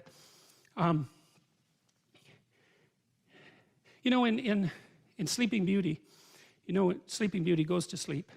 And the reason she goes to sleep is because you have to remember what happens is she has parents who are quite old. And so they're pretty desperate to have a child, like so many people are now. And they only have one child, like so many people do now. And they don't want anything to happen to this child. Because hey, it's a miracle. And there's only one of them. And she's the princess. And so it's like, we're not letting anything around her. So they have a big christening party, right? And they invite everybody. But they don't invite Maleficent. And Maleficent is the terrible mother. She's nature. She's like the thing that goes bump in the night. She's the devil herself, so to speak. She's everything that you don't want your child to encounter. So the king and queen's saying, well, we just won't invite her to the christening. It's like, well, good luck with that. That's an Oedipal story, right? The Oedipal mother is the mother who devours her child by refusing, by overprotecting him or her, so that instead of being strengthened by an encounter with the terrible world, they're weakened by too much protection, and then when they're let out into the world, they cannot live. And that's the story of Sleeping Beauty, and that's what the king and queen do. And they apologize to Maleficent when she first shows up and say, well, they have a bunch of half-witted excuses why they don't invite her. We forgot. It's like, I don't think so. You don't forget something like that. And she kind of makes that point. It's right, the whole horror of life. You don't forget about that when you have a child, that's for sure. You might wish that it would stay at bay, but you do not forget about it. The question is, do you invite it to the party? And the answer is, it bloody well depends how unconscious you want your child to be. And if you want your child to be unconscious, well, then you have the added advantage that maybe they won't leave home, and so you can take advantage of them for the rest of your sad life instead of going off to find something to do for yourself. Well, and then of course you can take revenge on them if they do have any what would you call impetus towards courage that you sacrificed yourself 30 years ago and want to stamp out as soon as you see it develop in your child. That's another thing that would be quite pleasant. And so that's what happens in Sleeping Beauty. Yeah, well, None of this is pleasant, and nothing that happens in that story is pleasant. So Sleeping Beauty, she's naive as hell. They put her out in the forest and have her raised by these three like goody two-shoes fairies that are also completely devoid of any real potency and power, right? There's nothing maleficent about them. And then the first idiot prince that wanders by, she falls in love with so badly that she has post-traumatic stress disorder when he rides off on his horse, right? That's what happens. And then she goes into the castle and she's all freaked out because she met the love of her life for like 5 minutes, for God's sake. And you know, that's when the spinning wheel, that's the wheel of fate, pops up and she pricks her finger, right? They try to get rid of all the spinning wheels. They try to get rid of all the wheels of fate with their pointed end. But she finds it, pricks her fingers and falls down unconscious. Well, she wants to be unconscious. And no bloody wonder. She was protected her whole life. She's so damn naive that her first love affair just about kills her. She wants to go to sleep and never wake up. And so that's exactly what happens. And then she has to wait for the prince to come and rescue her. Well, you think, how sexist can you get, that story? Well, seriously, because that's the way that would be read in the modern world. It's like she doesn't need a prince to rescue her. That's why Disney made Frozen that absolutely appalling piece of rubbish.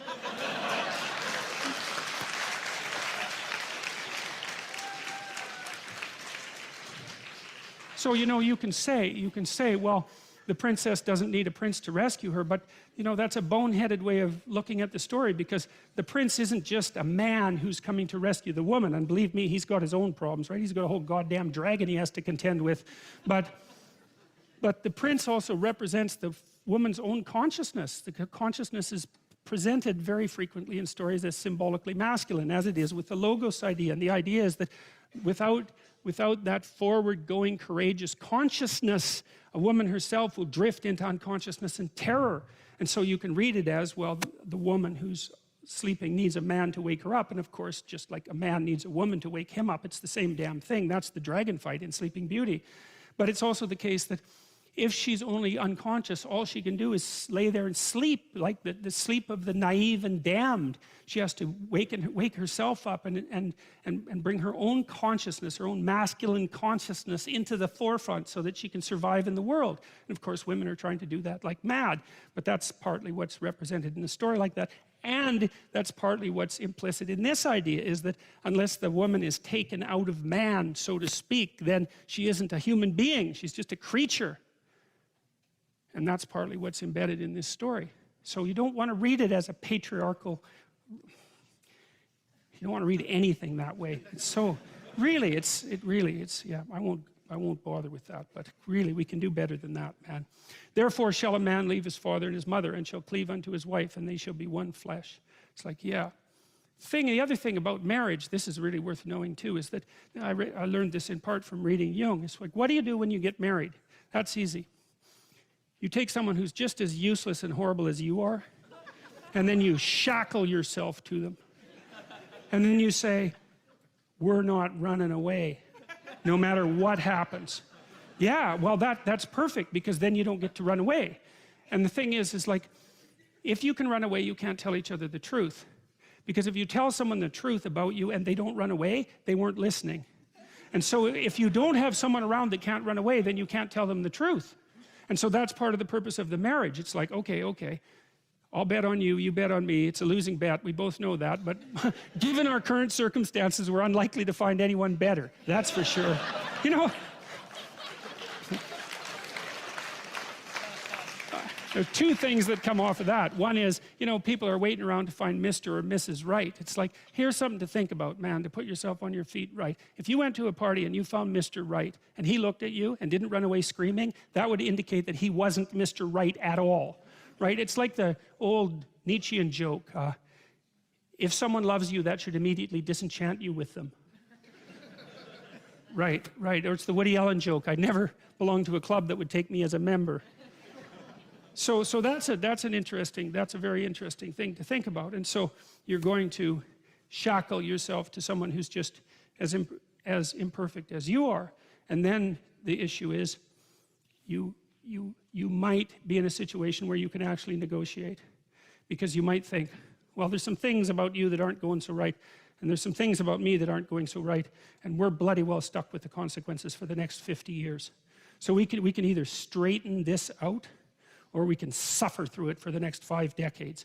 And you know, people are of the sort that without that degree of seriousness, those problems will not be solved. You'll leave things unnamed because there's always an out. It's like, and it's the same thing when you're living together with someone. You know that people who live together before they're married are more likely to get divorced, not less likely. And the reason for that is, what exactly are you saying to one another when you live with each other? Just think about it. Well, for now, you're better than anything else I can trick. But I'd like to reserve the right to trade you in.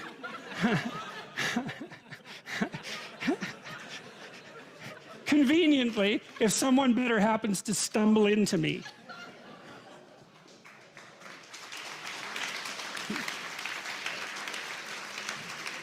Well, how could someone not be insulted to their core by an offer like that? Now, they're willing to play along with it because they're going to do the same thing with you. Well, that's exactly it. It's like, yeah, I know you're not going to commit to me, so that means you don't value me or our relationship above everything else. But as long as I get to escape if I need to, then I'm willing to put up with that. It's like, that's a hell of a thing. I mean, you might think, how stupid is it to shackle yourself to someone? It's like, it's stupid, man. There's no doubt about that. But compared to the alternatives, it's pretty damn good. Because without that shackling, there are things you will never, ever learn. Because you'll avoid them. You can always leave. And if you can leave, then you don't have to tell each other the truth. It's as simple as that, because you can just leave. And then you don't have anyone you can tell the truth to.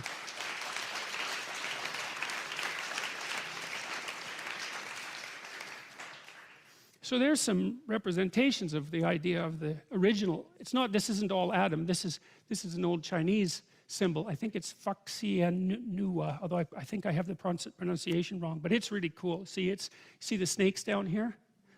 They're kind of like a DNA symbol, which I find very interesting. And so that's the original cosmic serpent. That's sort of the potential out of which that emerges. And then that's the differentiation of that into male and female. And so that's like the predatory unknown. That's one way of thinking about it. That's the most fundamental conception of mankind, is something like that, is the predatory unknown. And then the bifurcation of that into the two fundamental cognitive elements of human perception, masculine and female. And you see the same thing here. This is Chinese. This is Egyptian, also extraordinarily old. It's the great serpent that underlies everything,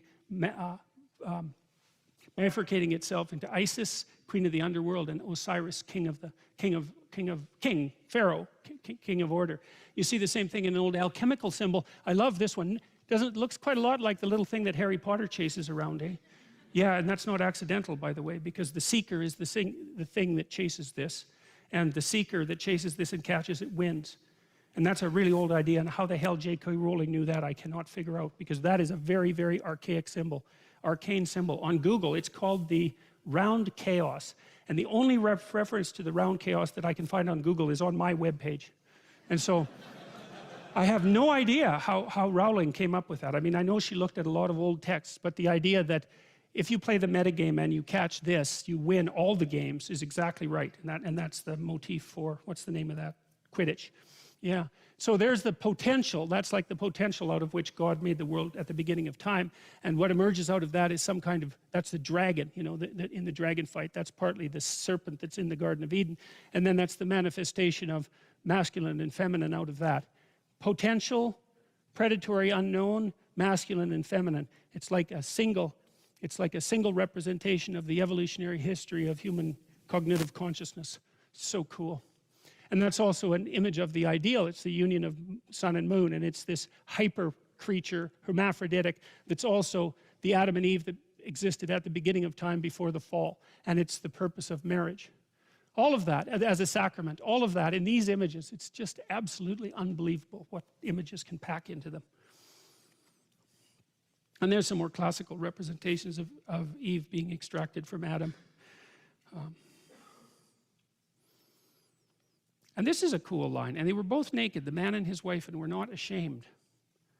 Well, see, someone who wrote that would only write that like that if they were surprised that they weren't ashamed, because why would you point it out otherwise? And so there's this intimation that of two things. Number one is there was a point in time when human beings were naked and they weren't ashamed of it. And there is a point of time, which is now, where they're naked and they are ashamed of it.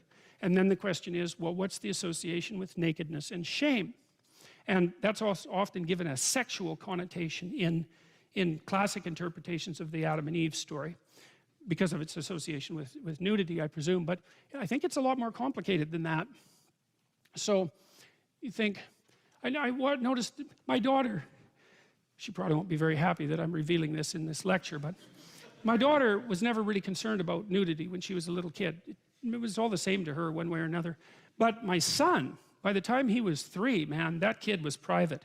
His bedroom door was shut, the bathroom door was shut. It was like, get the hell out of here. And that seemed to just happen of its own accord. And, you know, we had 2 children, and one was like that and the other one wasn't. I didn't think we had much to do with it at all, but it was really fascinating to watch that emerge in him.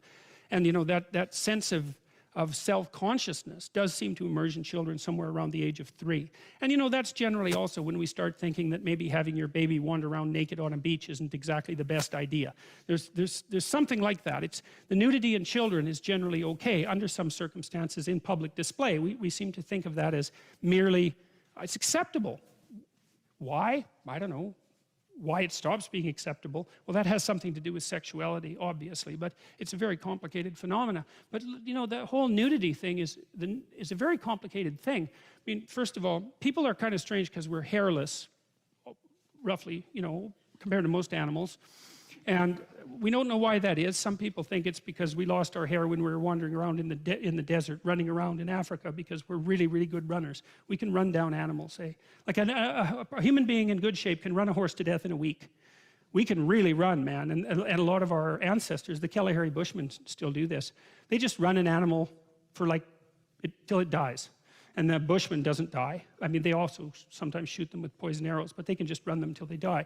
So we have tremendous endurance, and you have to be able to get rid of a lot of heat if you're going to run around in the desert, so we don't have much hair. That's one explanation. And Buckminster Fuller had an interesting explanation, which was he thinks that at some point during our evolution, we spend a lot of time near the water, and so we're like fish apes, something like that. Well, you know, we like to be on the beach, and there's lots of food there, and we like to swim, and we're really good at swimming for terrestrial creatures.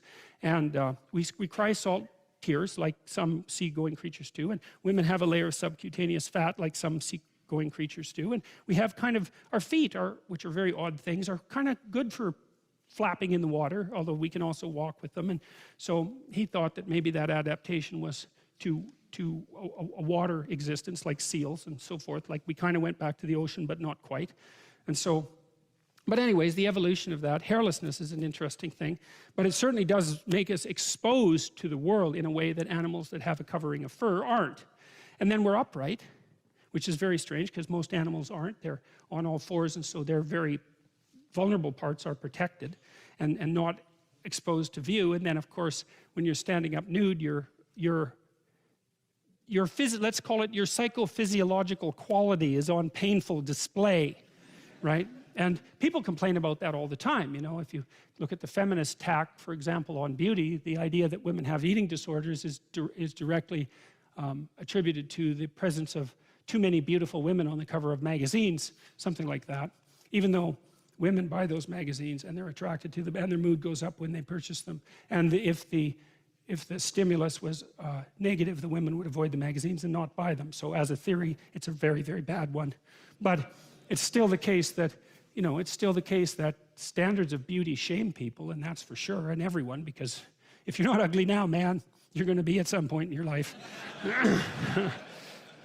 So that's kind of a rough thing to contend with, right? It's a rough thing to know that there's an ideal that you could be, and maybe even once were, that you're not going to be for long, or never were. And it's really an appalling issue.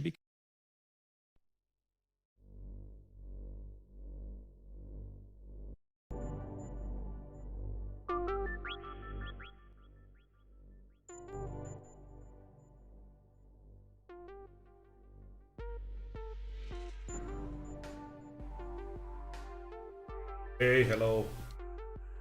Don't know if you can hear me. Oh, I think my mic trash.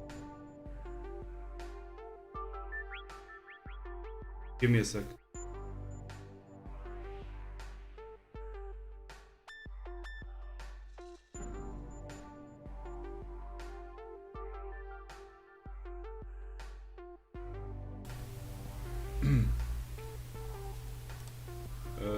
So there should have been some noise because I disabled that noise gate filter. It doesn't work so well. Anyway, you are into game dev yourself, yeah?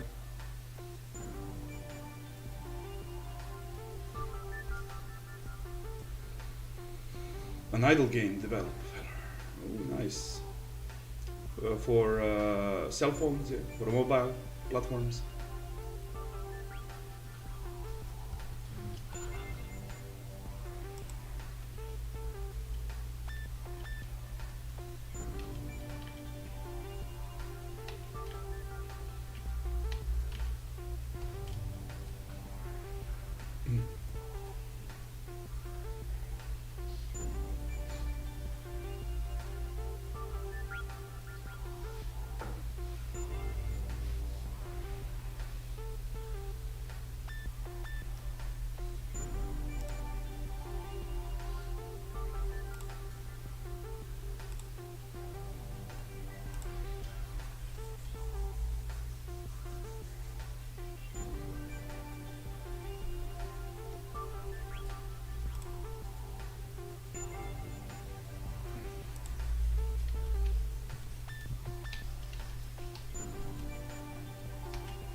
Is it for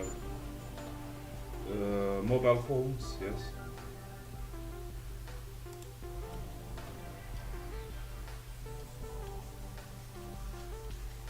I presume it is because it's idle game, you know.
Ooh, in November. Nice.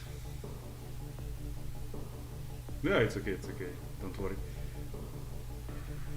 It's a PC idle game. Oh, no, that's a good formula. Can you leave a link here, or do you have any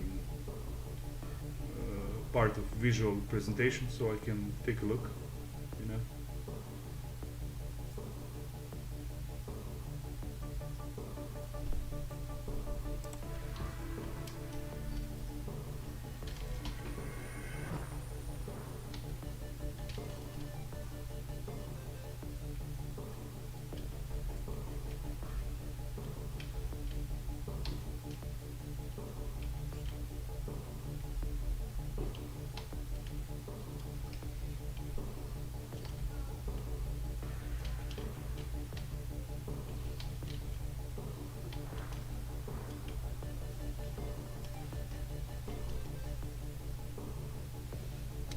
Oh, okay, okay.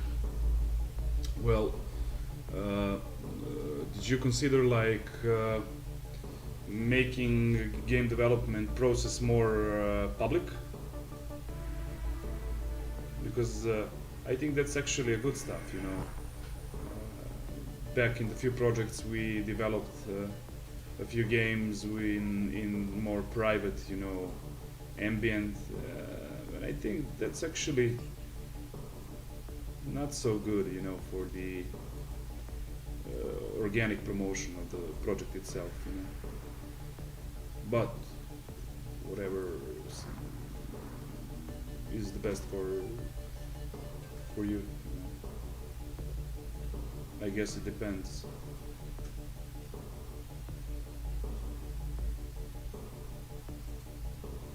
These days I tend to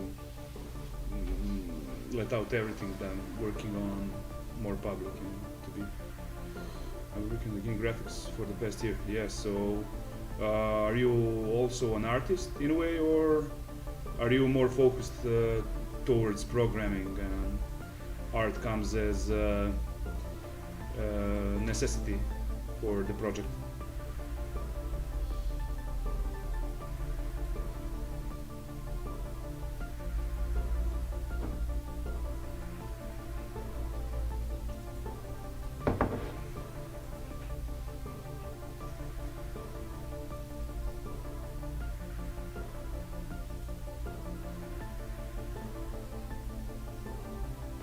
Oh, nice, nice. Do you have some stuff online so I can draw, if you are up to share it, of course.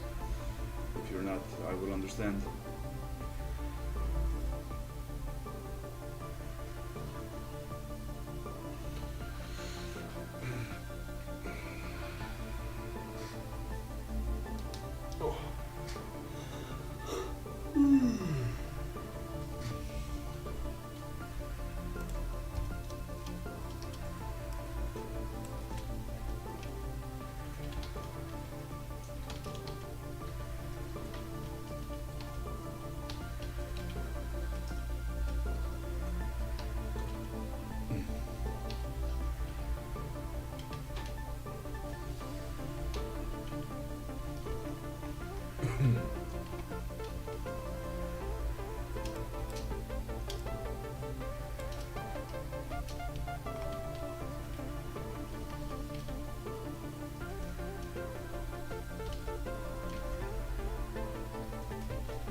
Oh, nice. It's the Eiffel Tower. Are you from France or a TikTok account? Yeah, okay, okay. TikTok is actually a good platform for promoting art. Revealance is actually awesome for a free, you know, from promotion. I guess it's not saturated that much, or algorithms are working good towards the creators. I don't know.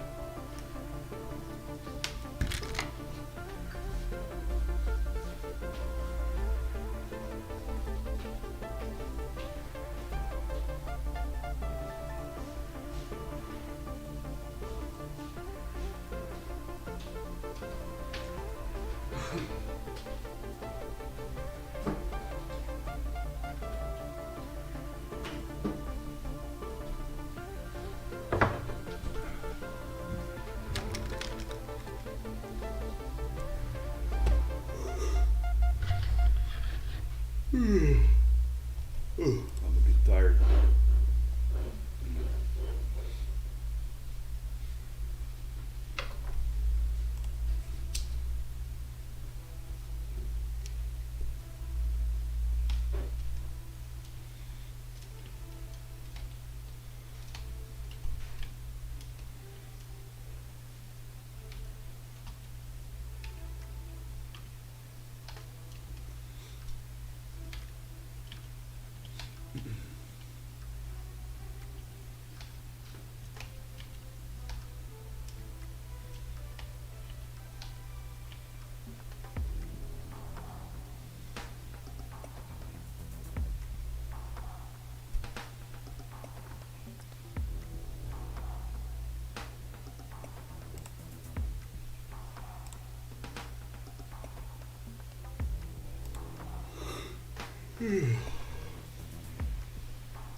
Orange Road there, yeah.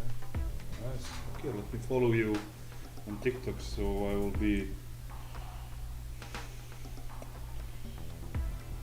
into things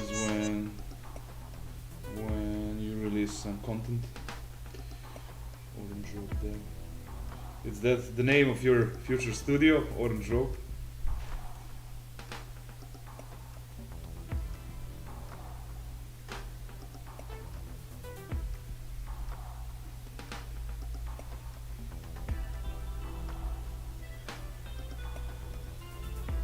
Orange. Yeah, I found you. Okay, you have another follower.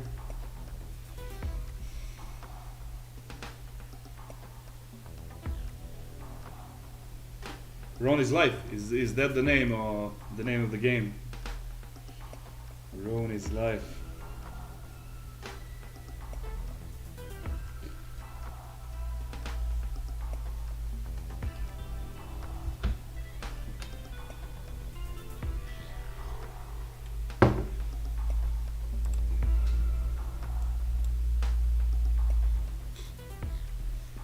Okay, let me try and adduce this.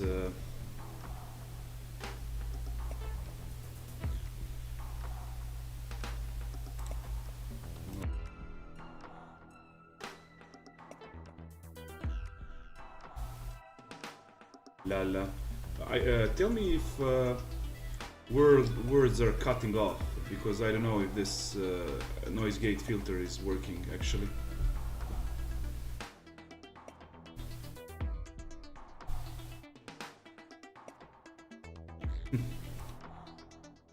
Maybe I should increase threshold.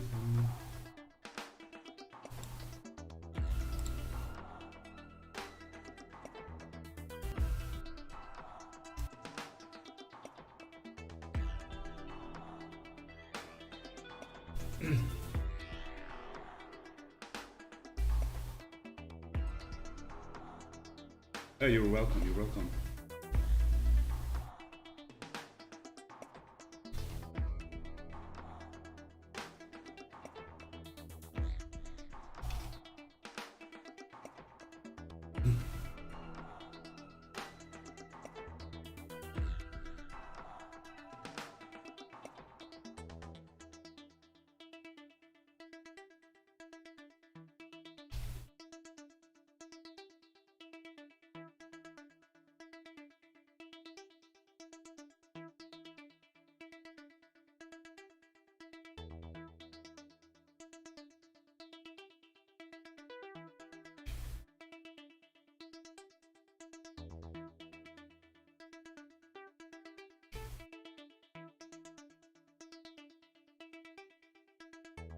Yeah, okay, see you. Thanks for sticking around and have a good time.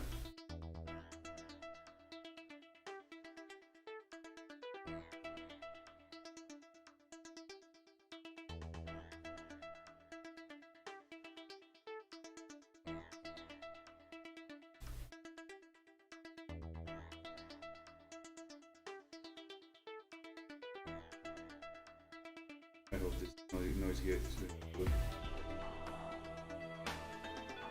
1 2 1 2. But I think it's fine now. Yeah.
Or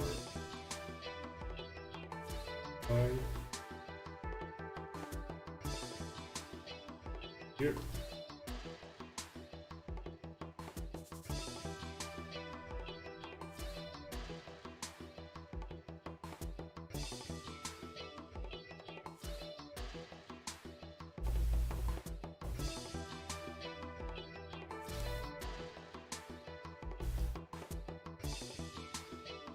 So correct this part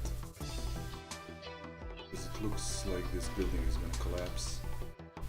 It needs more mass on this side. Better now. And maybe if I should add, maybe I should add one more whole part here.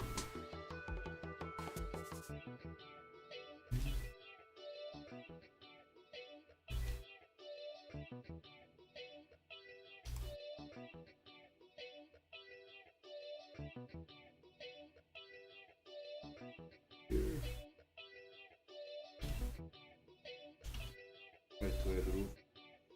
The angle is fucked up a little bit for the roof. So.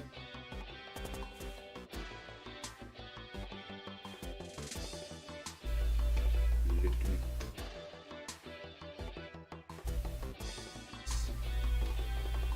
Yep.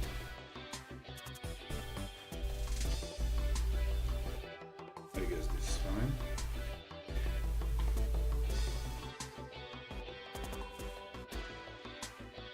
Control out. Yep, so now this whole structure looks more solid, you know, it's not like, it doesn't look like it's gonna collapse anytime soon.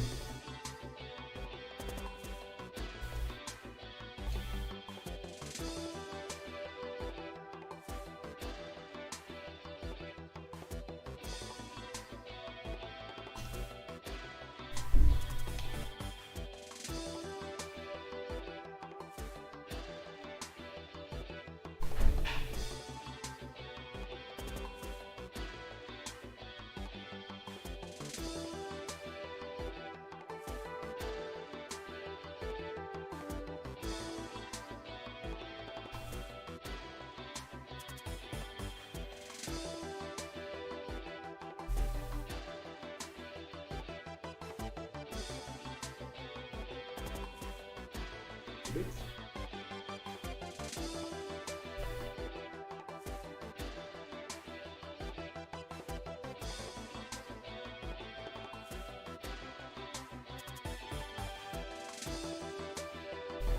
As you can see, I tend to model my lines with the eraser as much as with the brush stroke itself, you know?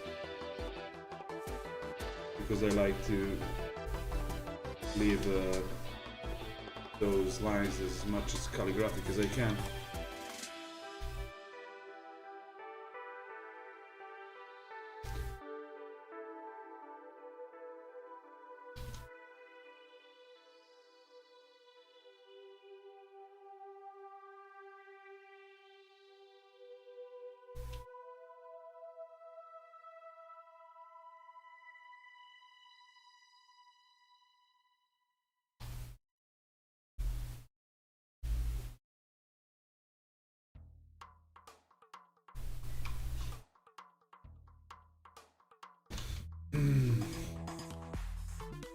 Let's check out.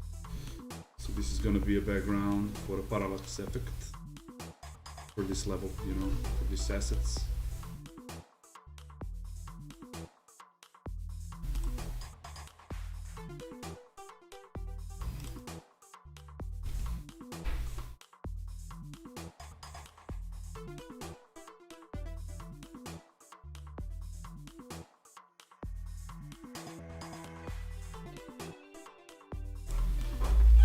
Let's add a little bit of trees here also. So I tend to keep these trees as simplified as I can because this is a forest region, so I don't have to do, you know, to draw like each tree by itself, and also this is a background so for the level. so I need to keep it as simplified as I can. I actually don't like this wooden parts, but somehow I needed to present this not as bubbles, but as illusion of the forest for the viewer. So let's set up a bit of forest here.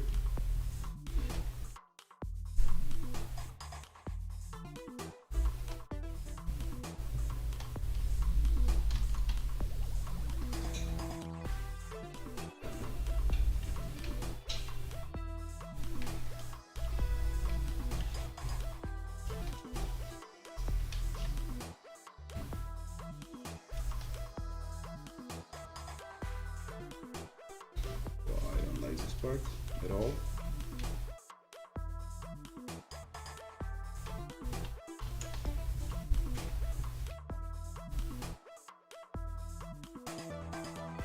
See, when you draw these three parts, if you draw like similar shapes, it becomes monotone. So what you need to do is like switch the size of the circles, so then it becomes more organic, you know. And if you tend to keep all the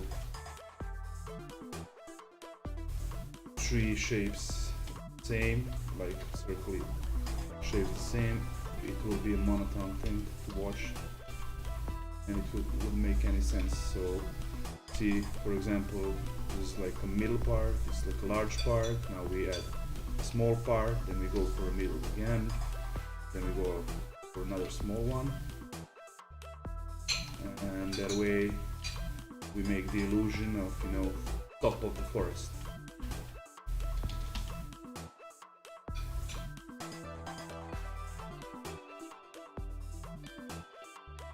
But we always fuck up each stuff, so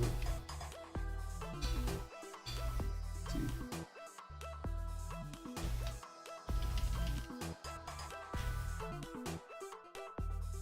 This is a part where forest blends into this part also, so we'll use stylistic shadows later on for that. Now, two more shapes. This.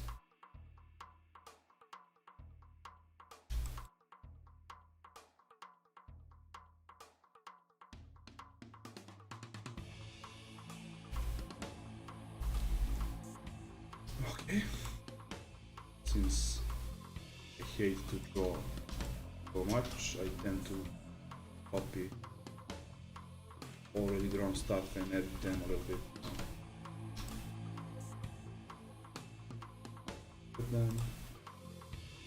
Put them here, shuffle locations, the elements. For example, I'm gonna add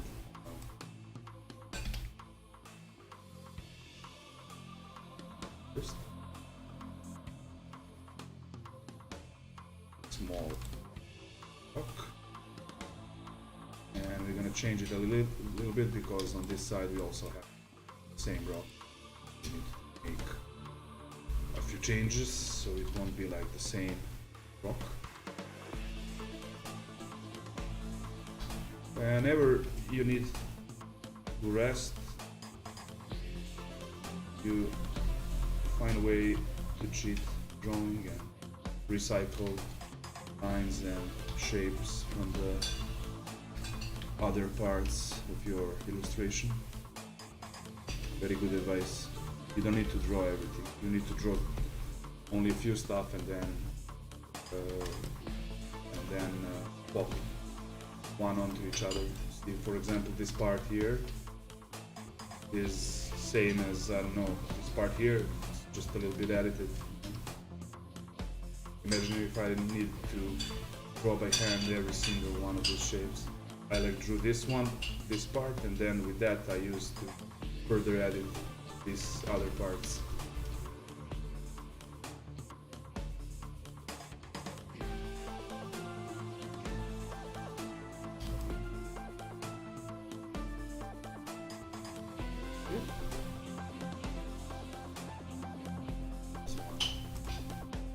So the bottom line needs to stay empty because it wouldn't be visible because of these assets.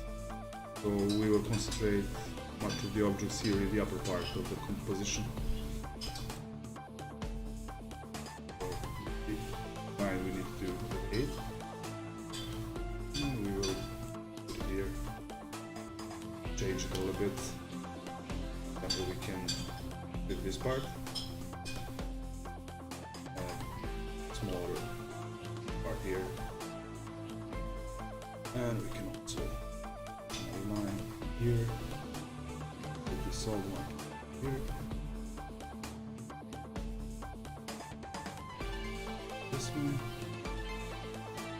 All this.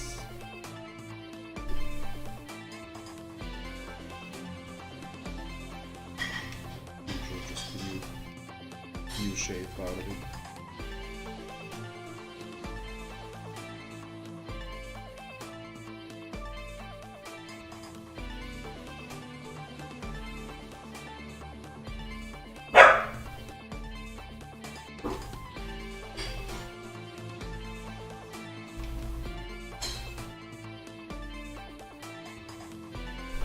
Trees a little bit.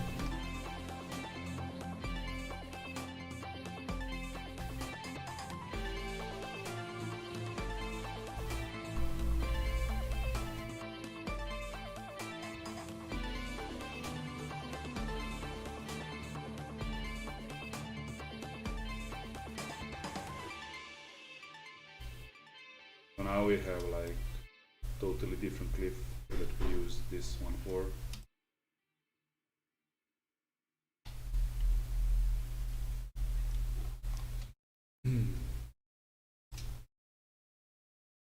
Add a little bit connection with this emptiness.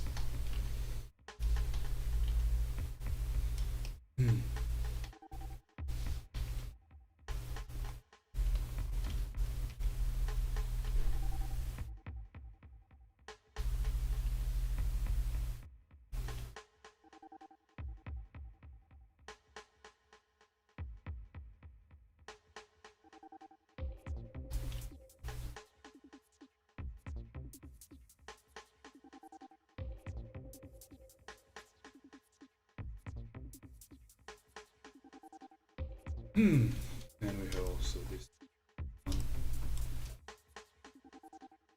So we will make it here.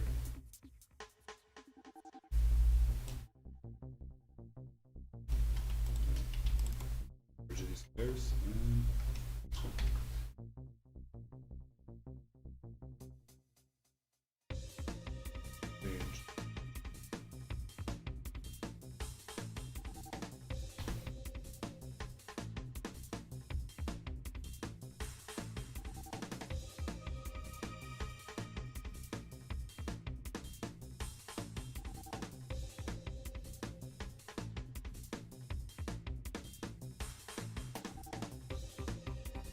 And shape also. Because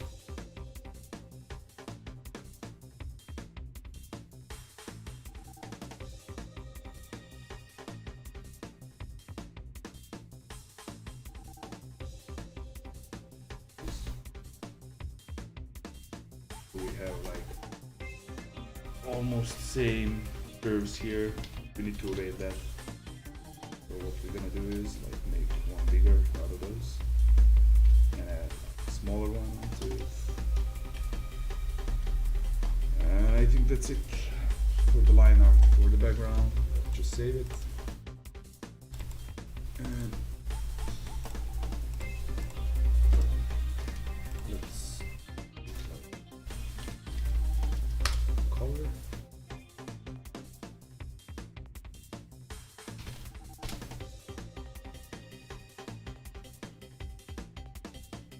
Huh?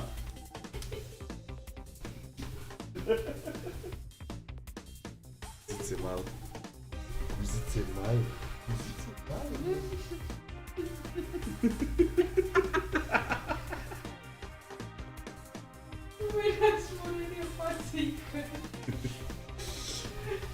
Hey Gosto, sorry I didn't see you online. I have only one monitor at the moment, so Yeah, I'm doing background for the assets that I just finished yesterday. So I need a background for the parallax effect and scene depth, and that will be available for purchase, you know, and download on the itch.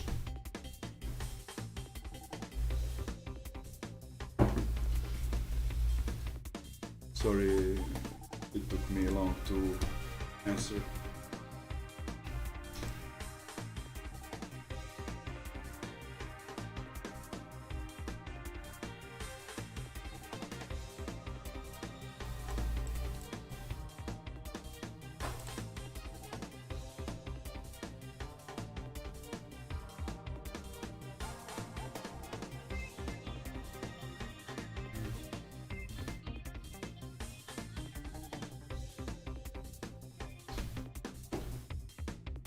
Just check edges here.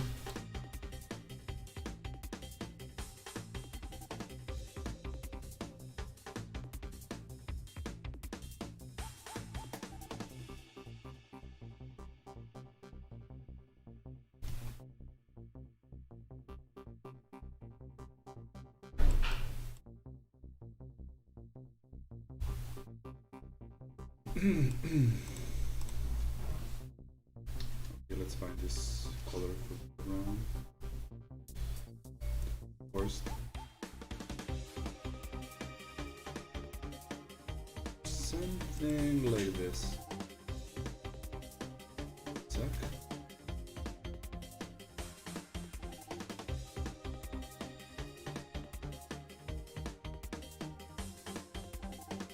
Yep.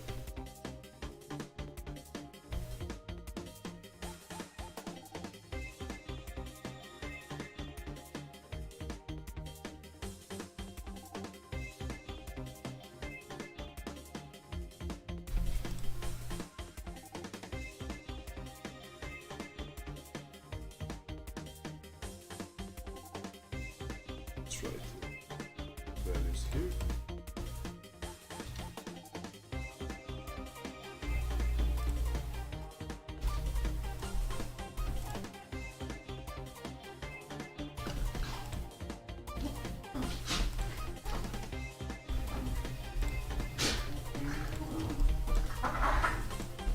Sorry, that's my dogs. They're crazy.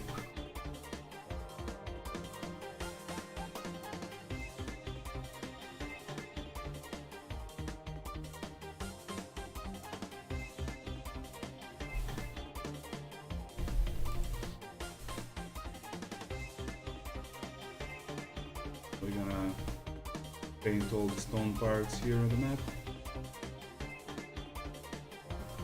Filter and color them.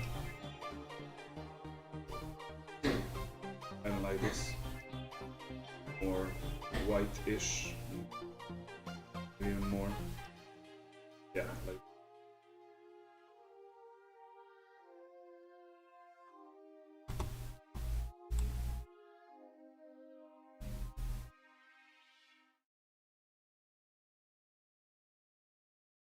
And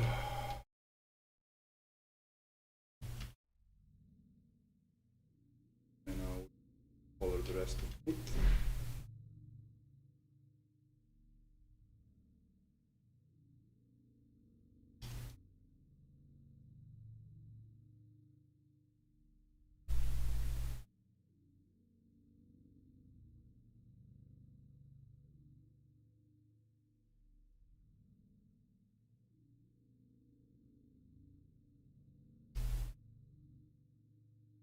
Man just came into my stream asking a question, I didn't see it. I say guys, today I don't have a second monitor, so I need to switch windows all the time, so it takes more time for me to throw a look on the chat. I forgot the other apartment, I forgot my laptop charger, so my laptop is empty and it serves as a second monitor. Looking at the chat. Anyway, sorry, go for not replying on time.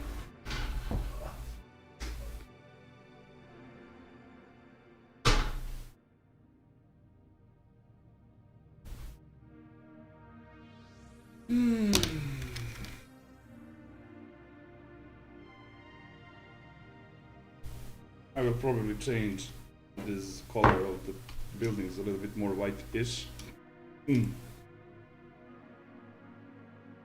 First, I need to check all the parts, you know.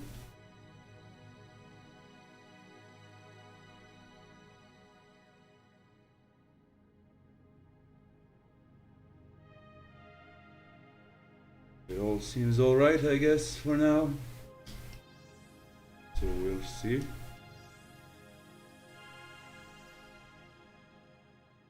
And we need to color this road also. Let me see if I can like... Nope! There is an empty part I need to find, and there are like a lot of them, yes. We'll see. Start.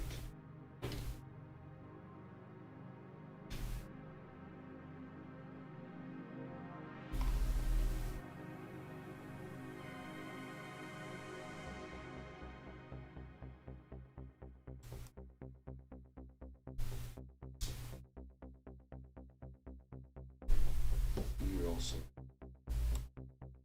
this part.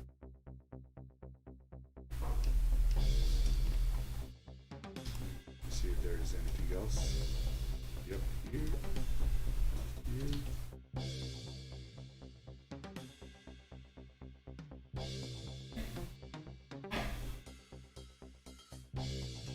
Actually, I missed that rock.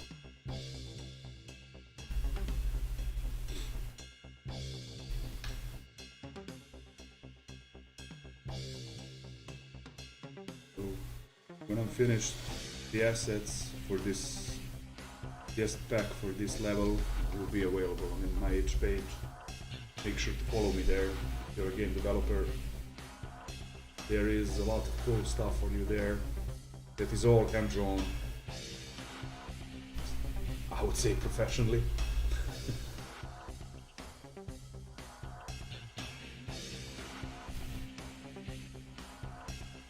Because it is a really great platform for assets for the game developers, but just lower the music.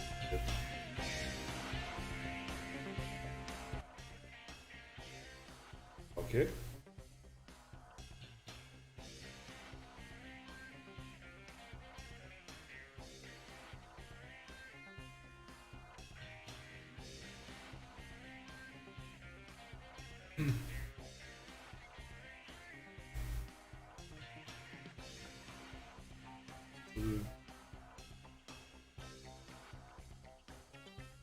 Okay, so I can increase my decibels here.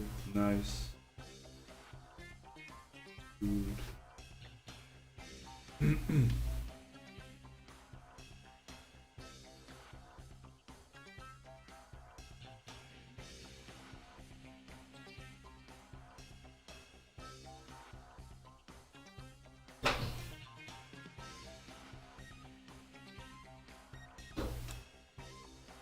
Make sure everything colored. Yep. Okay. Nope. As you can see, there is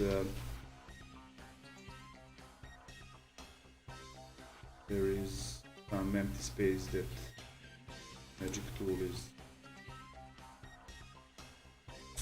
passing through. So I need to check all the lines here, correct them if there are any here.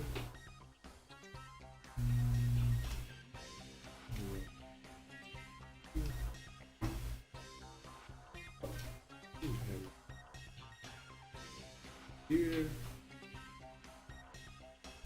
Oh, there was the problem. There was the problem.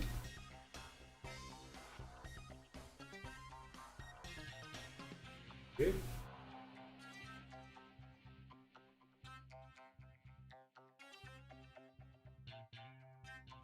now.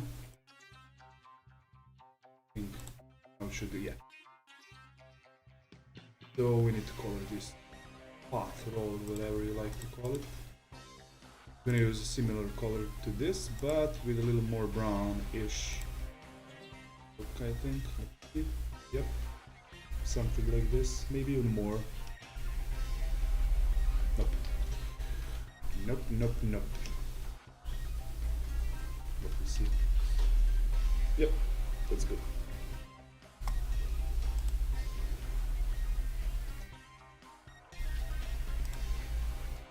And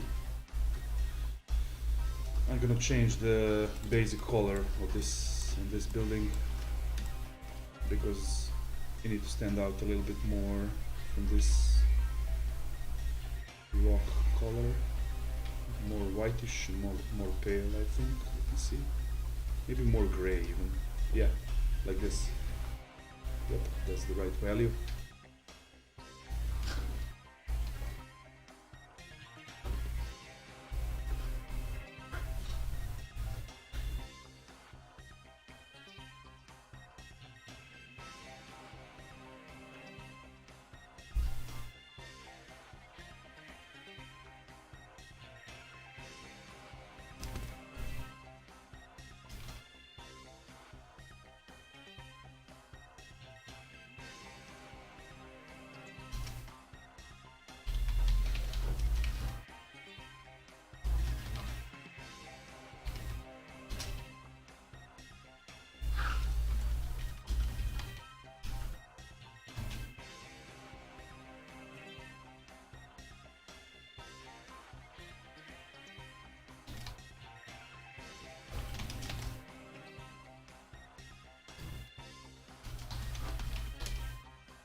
Those are my dogs. They are crazy as fuck.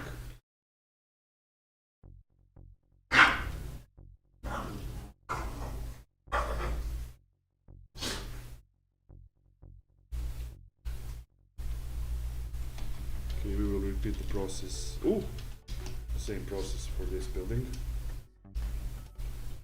So we are putting like the main color values here, and after that we're gonna do stylized shadows, and we're gonna manipulate the color more and saturation and other stuff, so we can like, and we will color the outline also. Sorry, we're finished with this.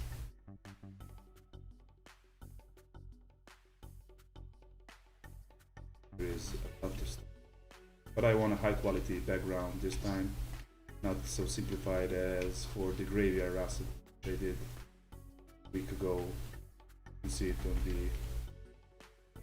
each page also. This time I want it to be high quality.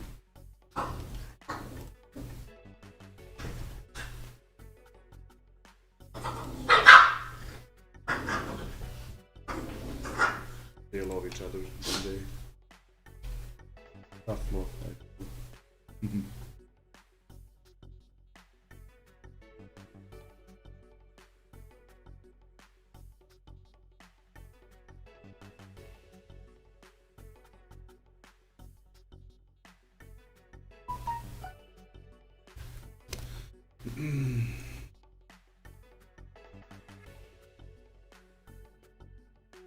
Zero just subscribed. Thank you, Zero.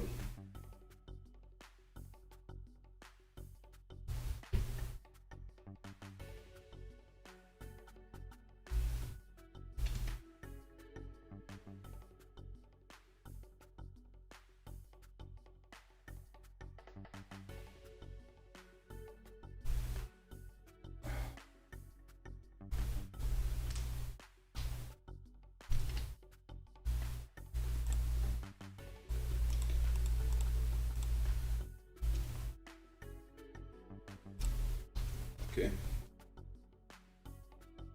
Let's call this reason.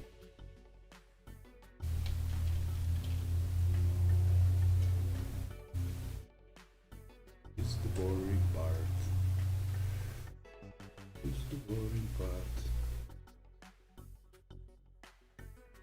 The stupid stuff.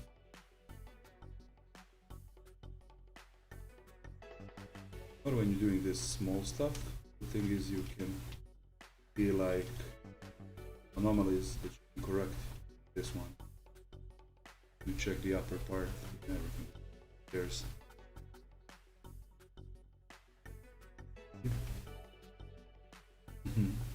following this wooden part.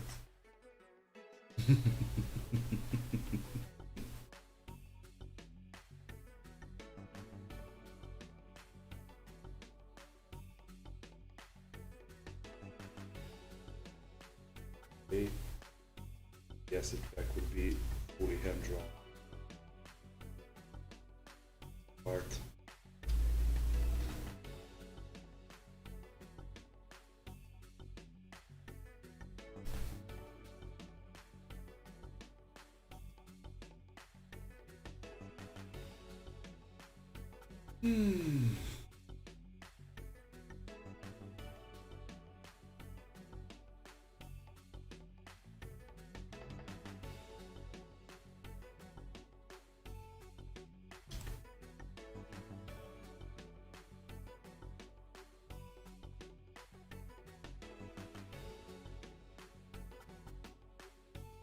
Just finished.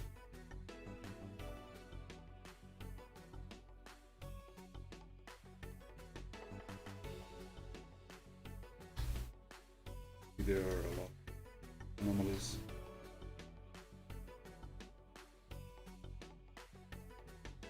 You don't have to do this kind of stuff. Naked eye won't be able to see it because this is done in much larger resolution that it will be presented in in-game simulation, which I will do these days when I finish all the asset parts. Maybe on tomorrow or the day after tomorrow.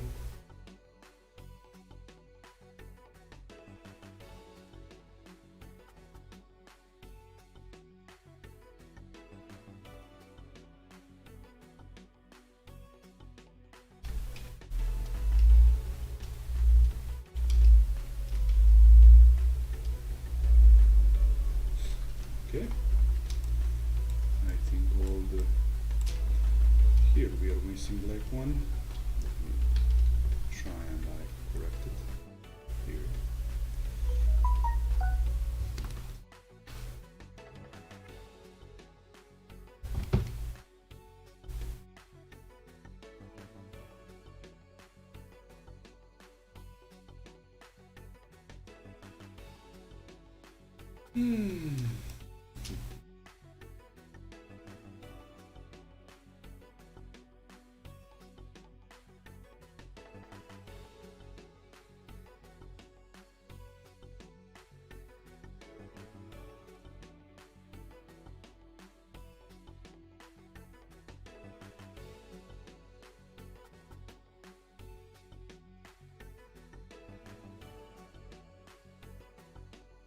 We could do this with magic tool, but it's pain in the ass for me to like select manually all the objects. By the time I do that, I will already color them, so it's gonna be finished pretty soon. Oh, this part we need to also change the color, the building like tone.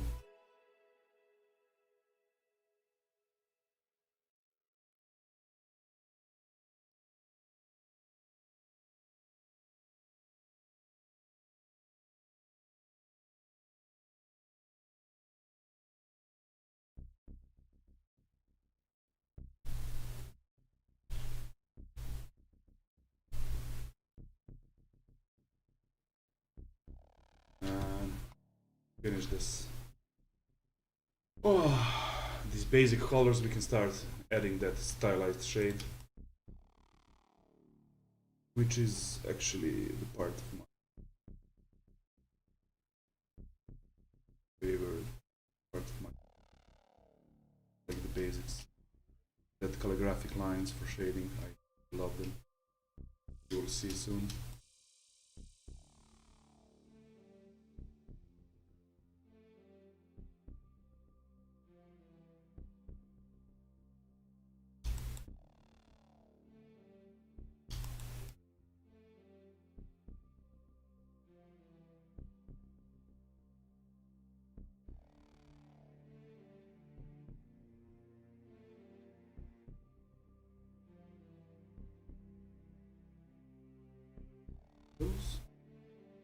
And now the wooden part. I'm gonna take this same color as we took for the tree branches and add it here. Yep.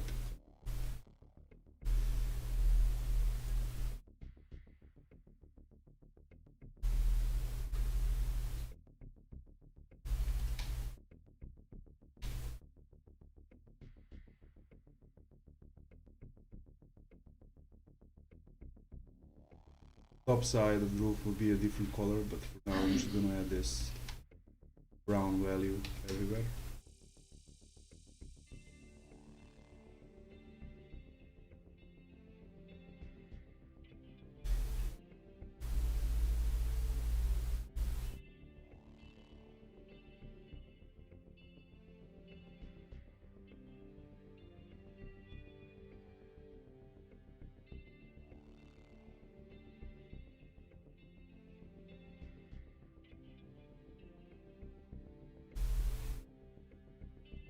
When I color this stuff, I tend to zoom in as much as I can.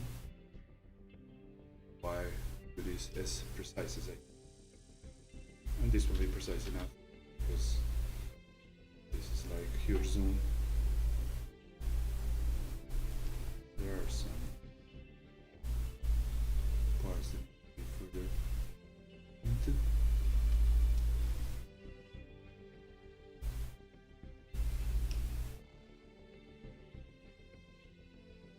Here. And add that. Nope.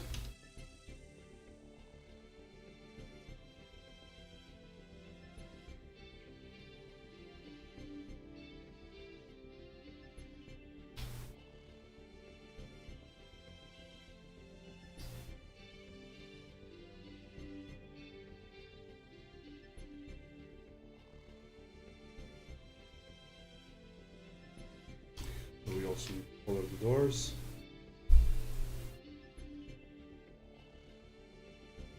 Same value. Doors. So for now we have like 5 colors only. 5 or 6. 2, 3, 4, 6 colors. All of like 2 values.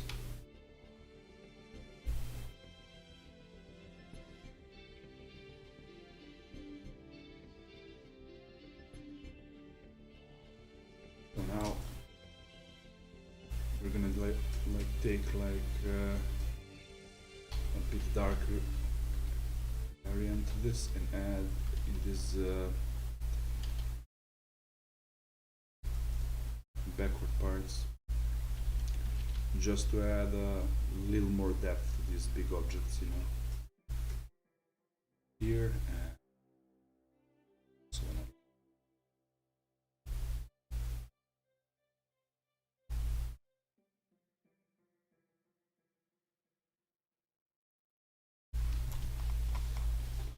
Oh. Maybe we need to try a map. See it. Yep.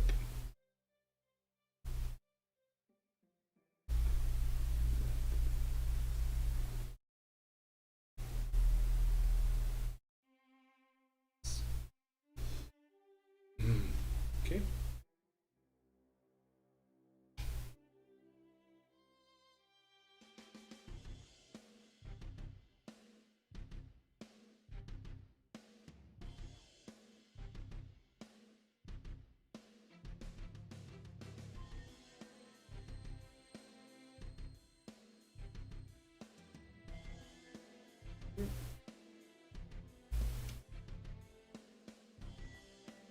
these are the basic values.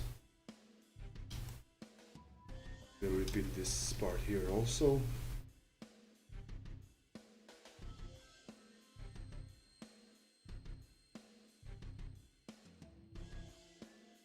Ooh.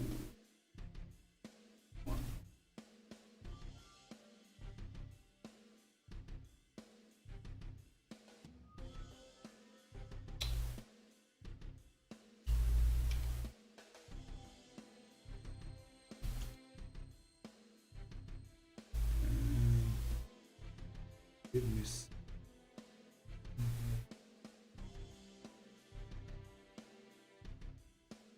Further.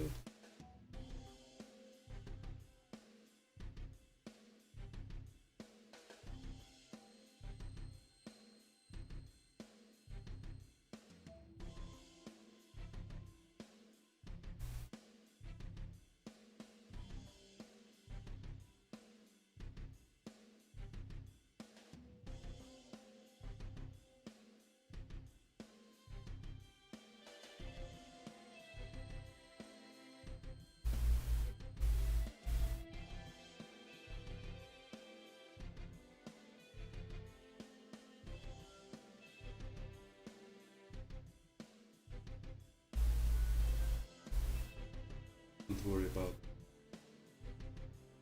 extensions, you will correct them.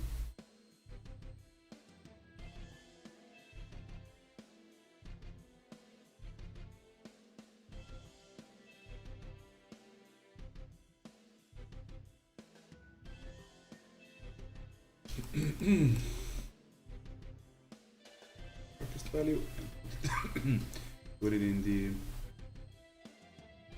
part on the back, because that is the furthest source from the sunlight on this building.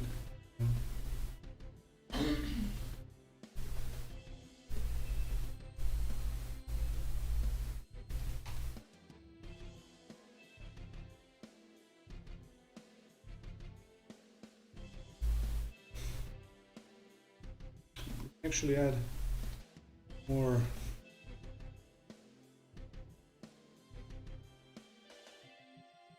highlighted parts here.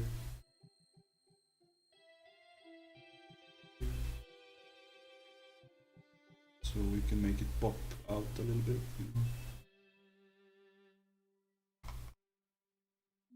Maybe it's too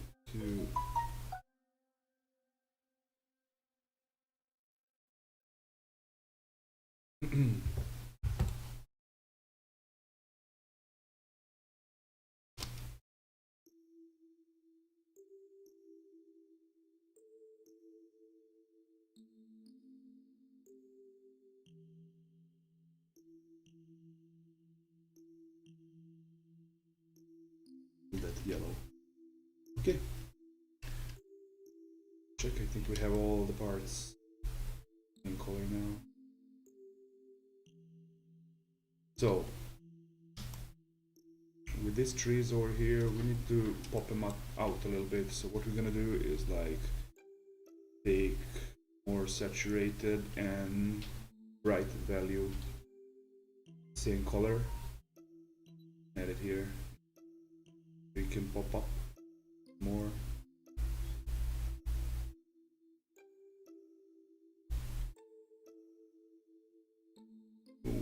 When you add these values correctly, then you can start coloring, shading, sorry, after that.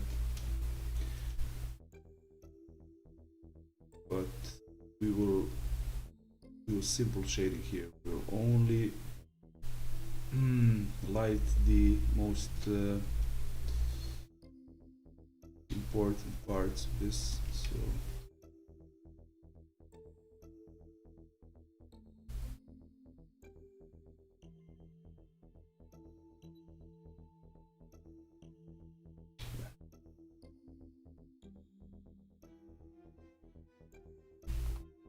this part we don't have to do it because it is surrounded with a different color value. It's only important for the part.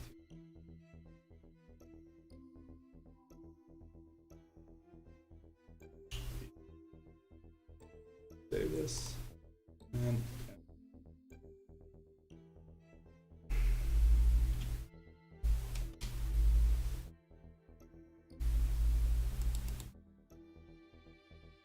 we'll go with this.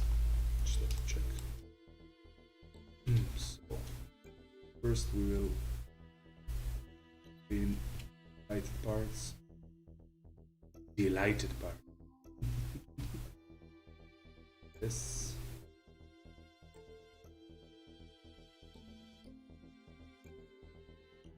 Finished, we can edit them, polish them afterwards. Now let's clean up.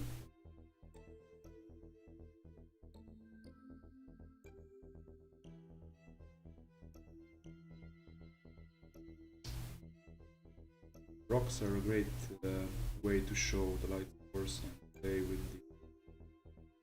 the surfaces.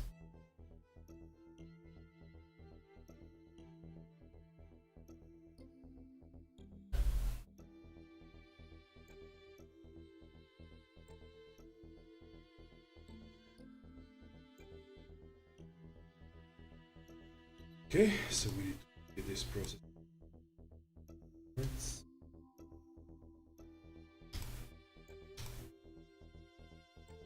And put this.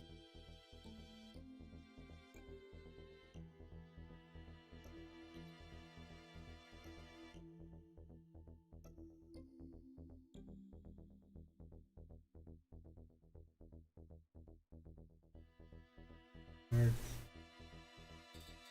This.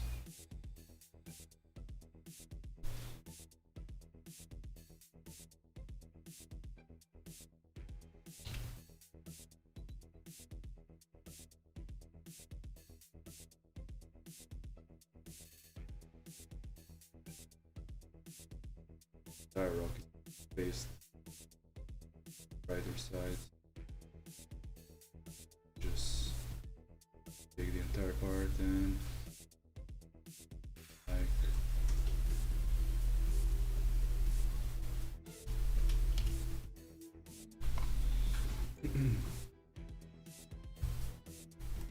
I know this looks strange, but it's only a path towards my goal, so you will see.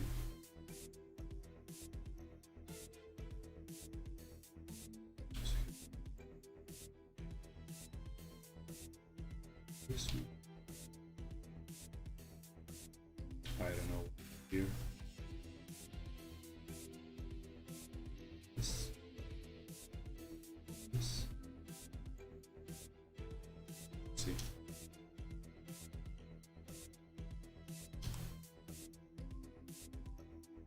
So I have here.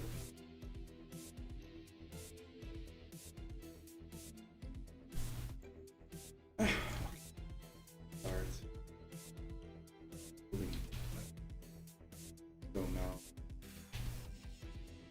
play with calligraphy as an illusion of shadow. This is actually not realistic shading that I'm doing. It is an illusion. Shadow. The end result will become.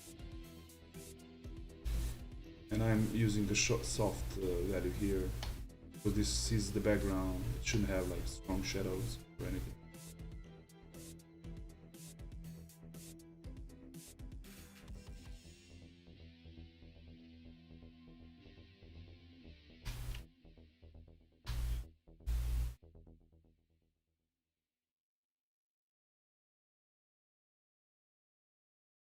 But as you can see, they're quite good for explaining more depth the actual shape of the object, you know.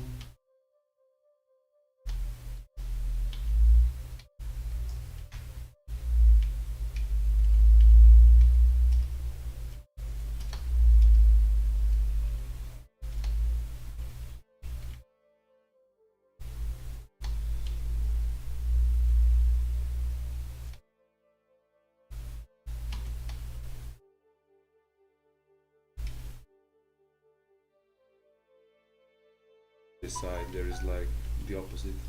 The lines that you did here as a shadow, you only use part of them as highlights, you know.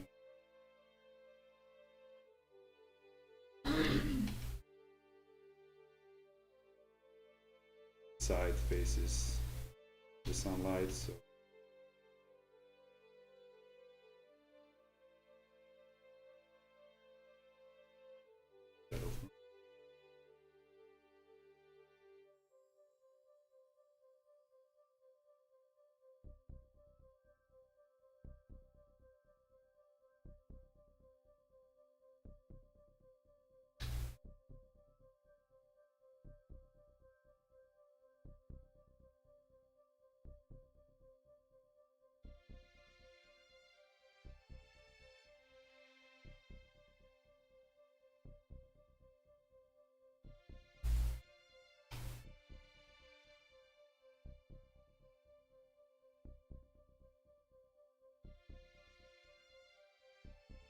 we'll just play around with the shapes.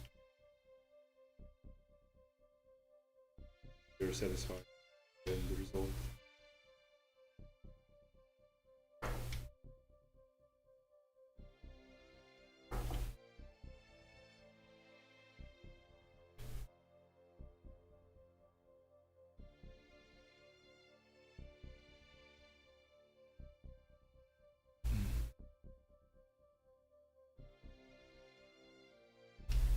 Okay, we repeat the same process here.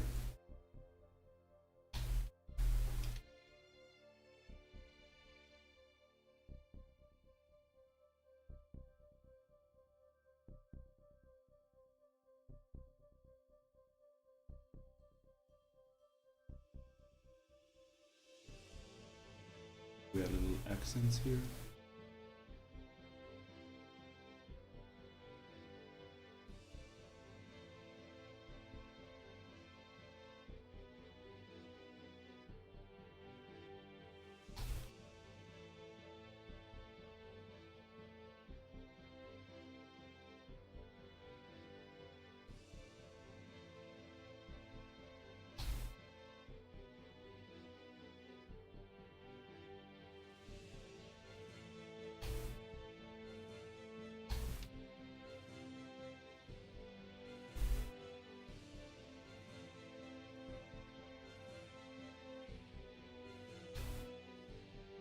We play around. Also make some kind of structure. This artistic style does not entertain itself with the texture, you know. This is quite stylized, so I use these calligraphic lines to fill out that need story inside the color.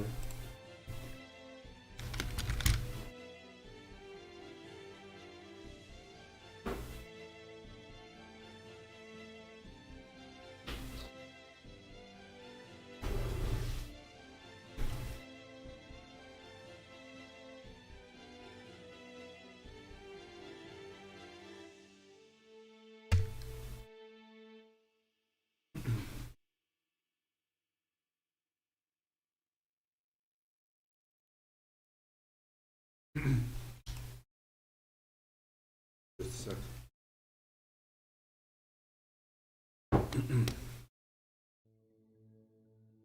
Break.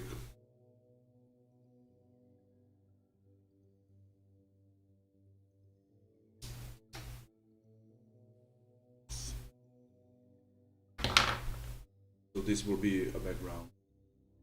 I will also, when I finish it, this background won't be so strong. Now it's choking the front plan, the actual assets. It all needs to be really, really soft and subtle, in English at the end.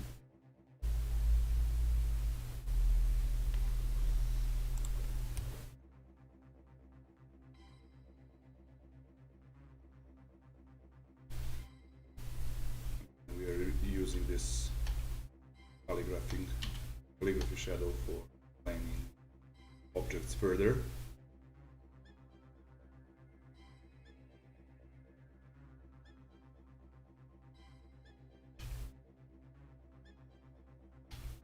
everywhere where sunlight could catch, you know, you should add.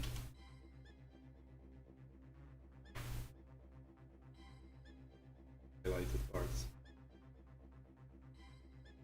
If you have any questions, why and how, feel free to ask. I will answer them all with all of my capacity, intellectual capacity.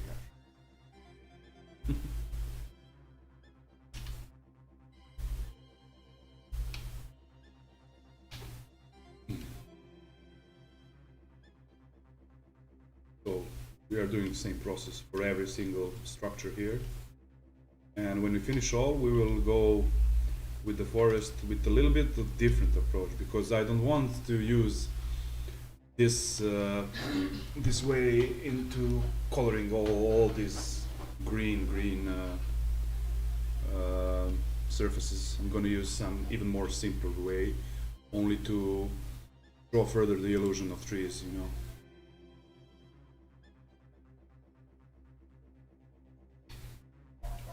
Now let's just goddamn rocks everywhere.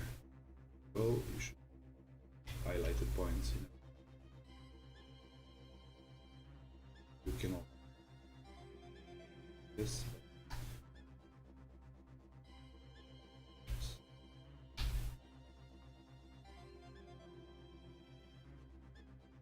Do the story. Shaded part, it wouldn't be like totally flat, you know. You can add something like, I know, something like this. Let me see. Just add a little bit story there. See how this one is empty that we didn't do. See how this has a little bit of story.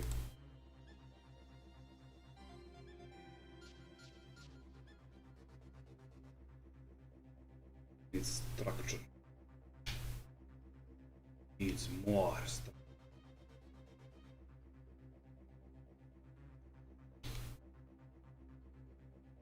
Wrestle with them.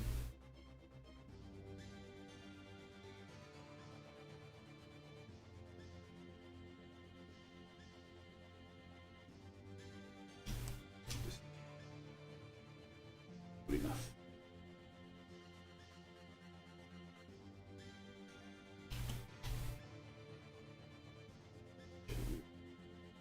Here, this is a little bit boring, but going fast. The slowest part is doing the line art. Line art takes a lot of time because you have nothing before that. Then you have like some silly sketch. Then you need to solidify it.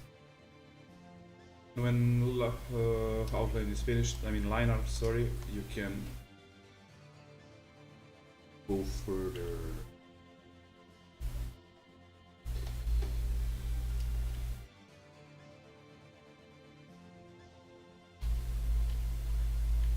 And play around.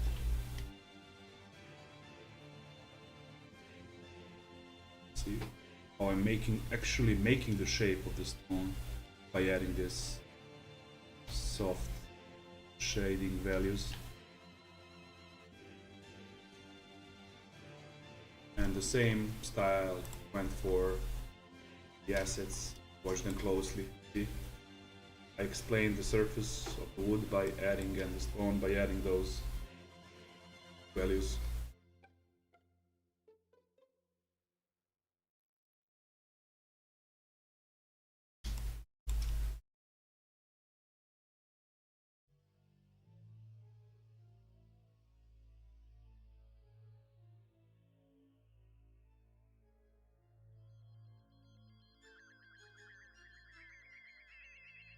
Also trying to keep it as simple as I can in this process, because one can be driven by this.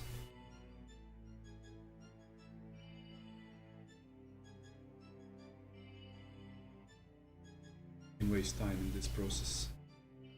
Somehow must learn to prioritize the things you will add attention.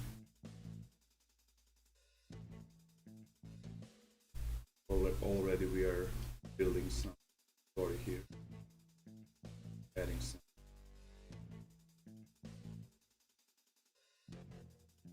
sunny side. So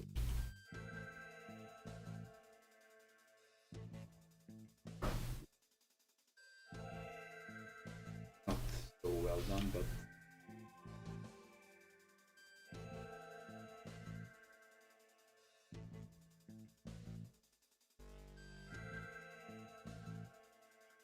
okay.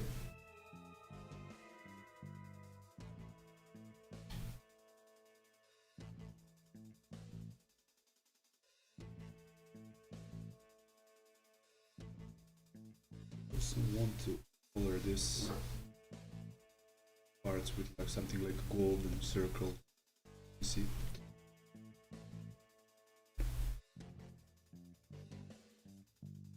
Perfect. But this kind should be less highlighted. I want this first one to be more poppy than those two.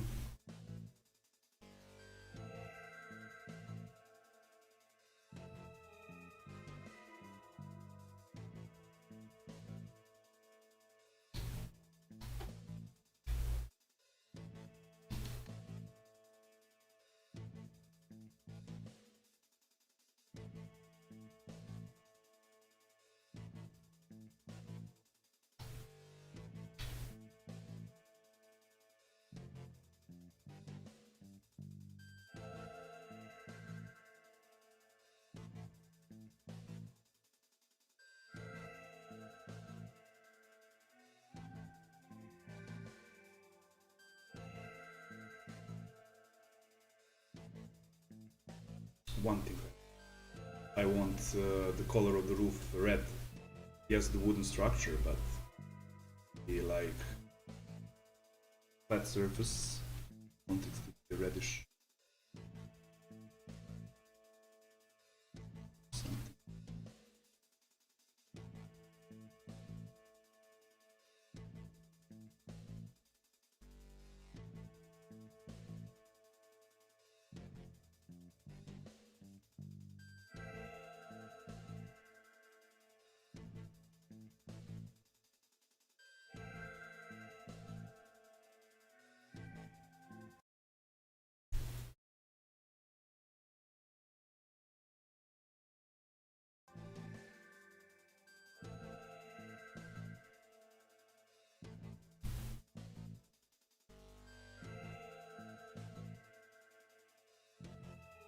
Only the parts that are turned towards the sunlight have more structure in them. Other parts are less, you know,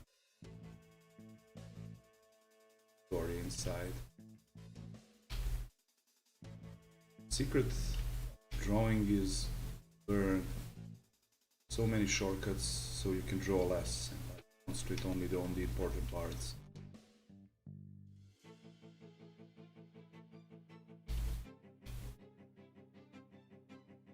I mean, this wouldn't be enough if this is not a background, you know. But the level of details for a background is actually more than enough.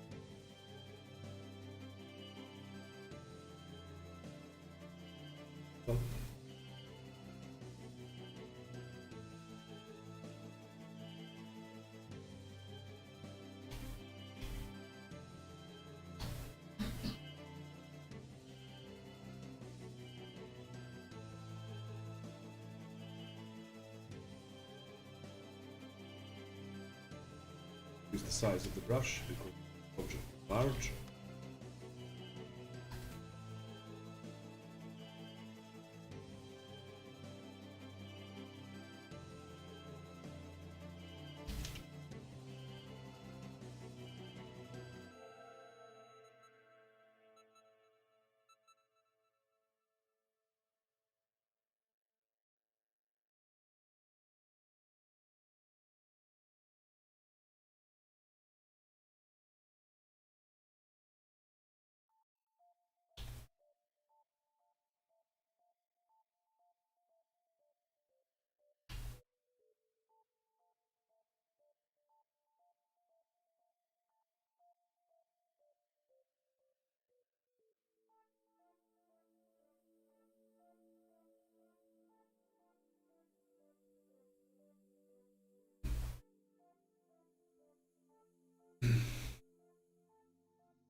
same stuff.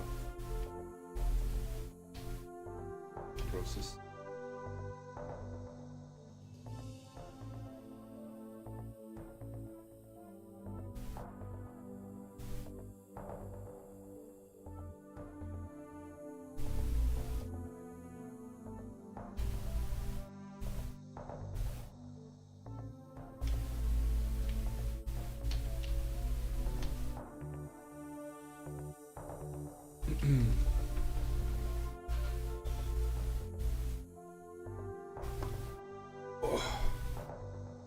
Will this ever end? I ask myself.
Type of line, length, and intensity is same as the line next to it. Just change it. Never use the same values in any form. Always use different. Create a rhythm of lines, rhythm of surfaces.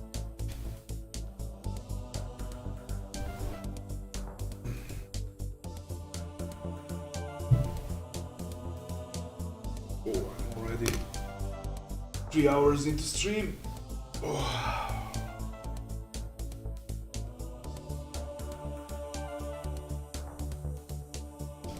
Things are not gonna be done for the day, I think.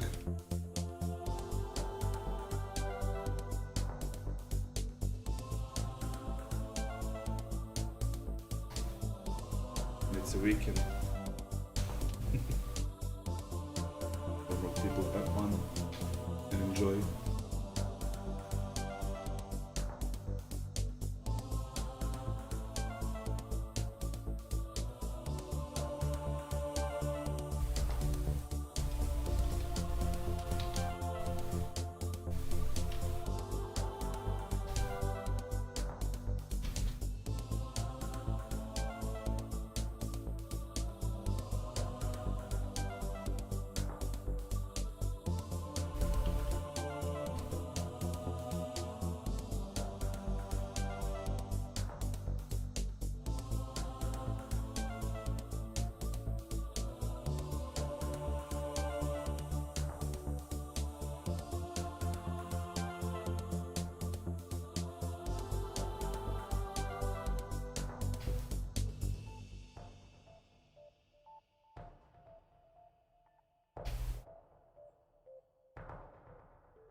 Okay, guys, I think that's it for today.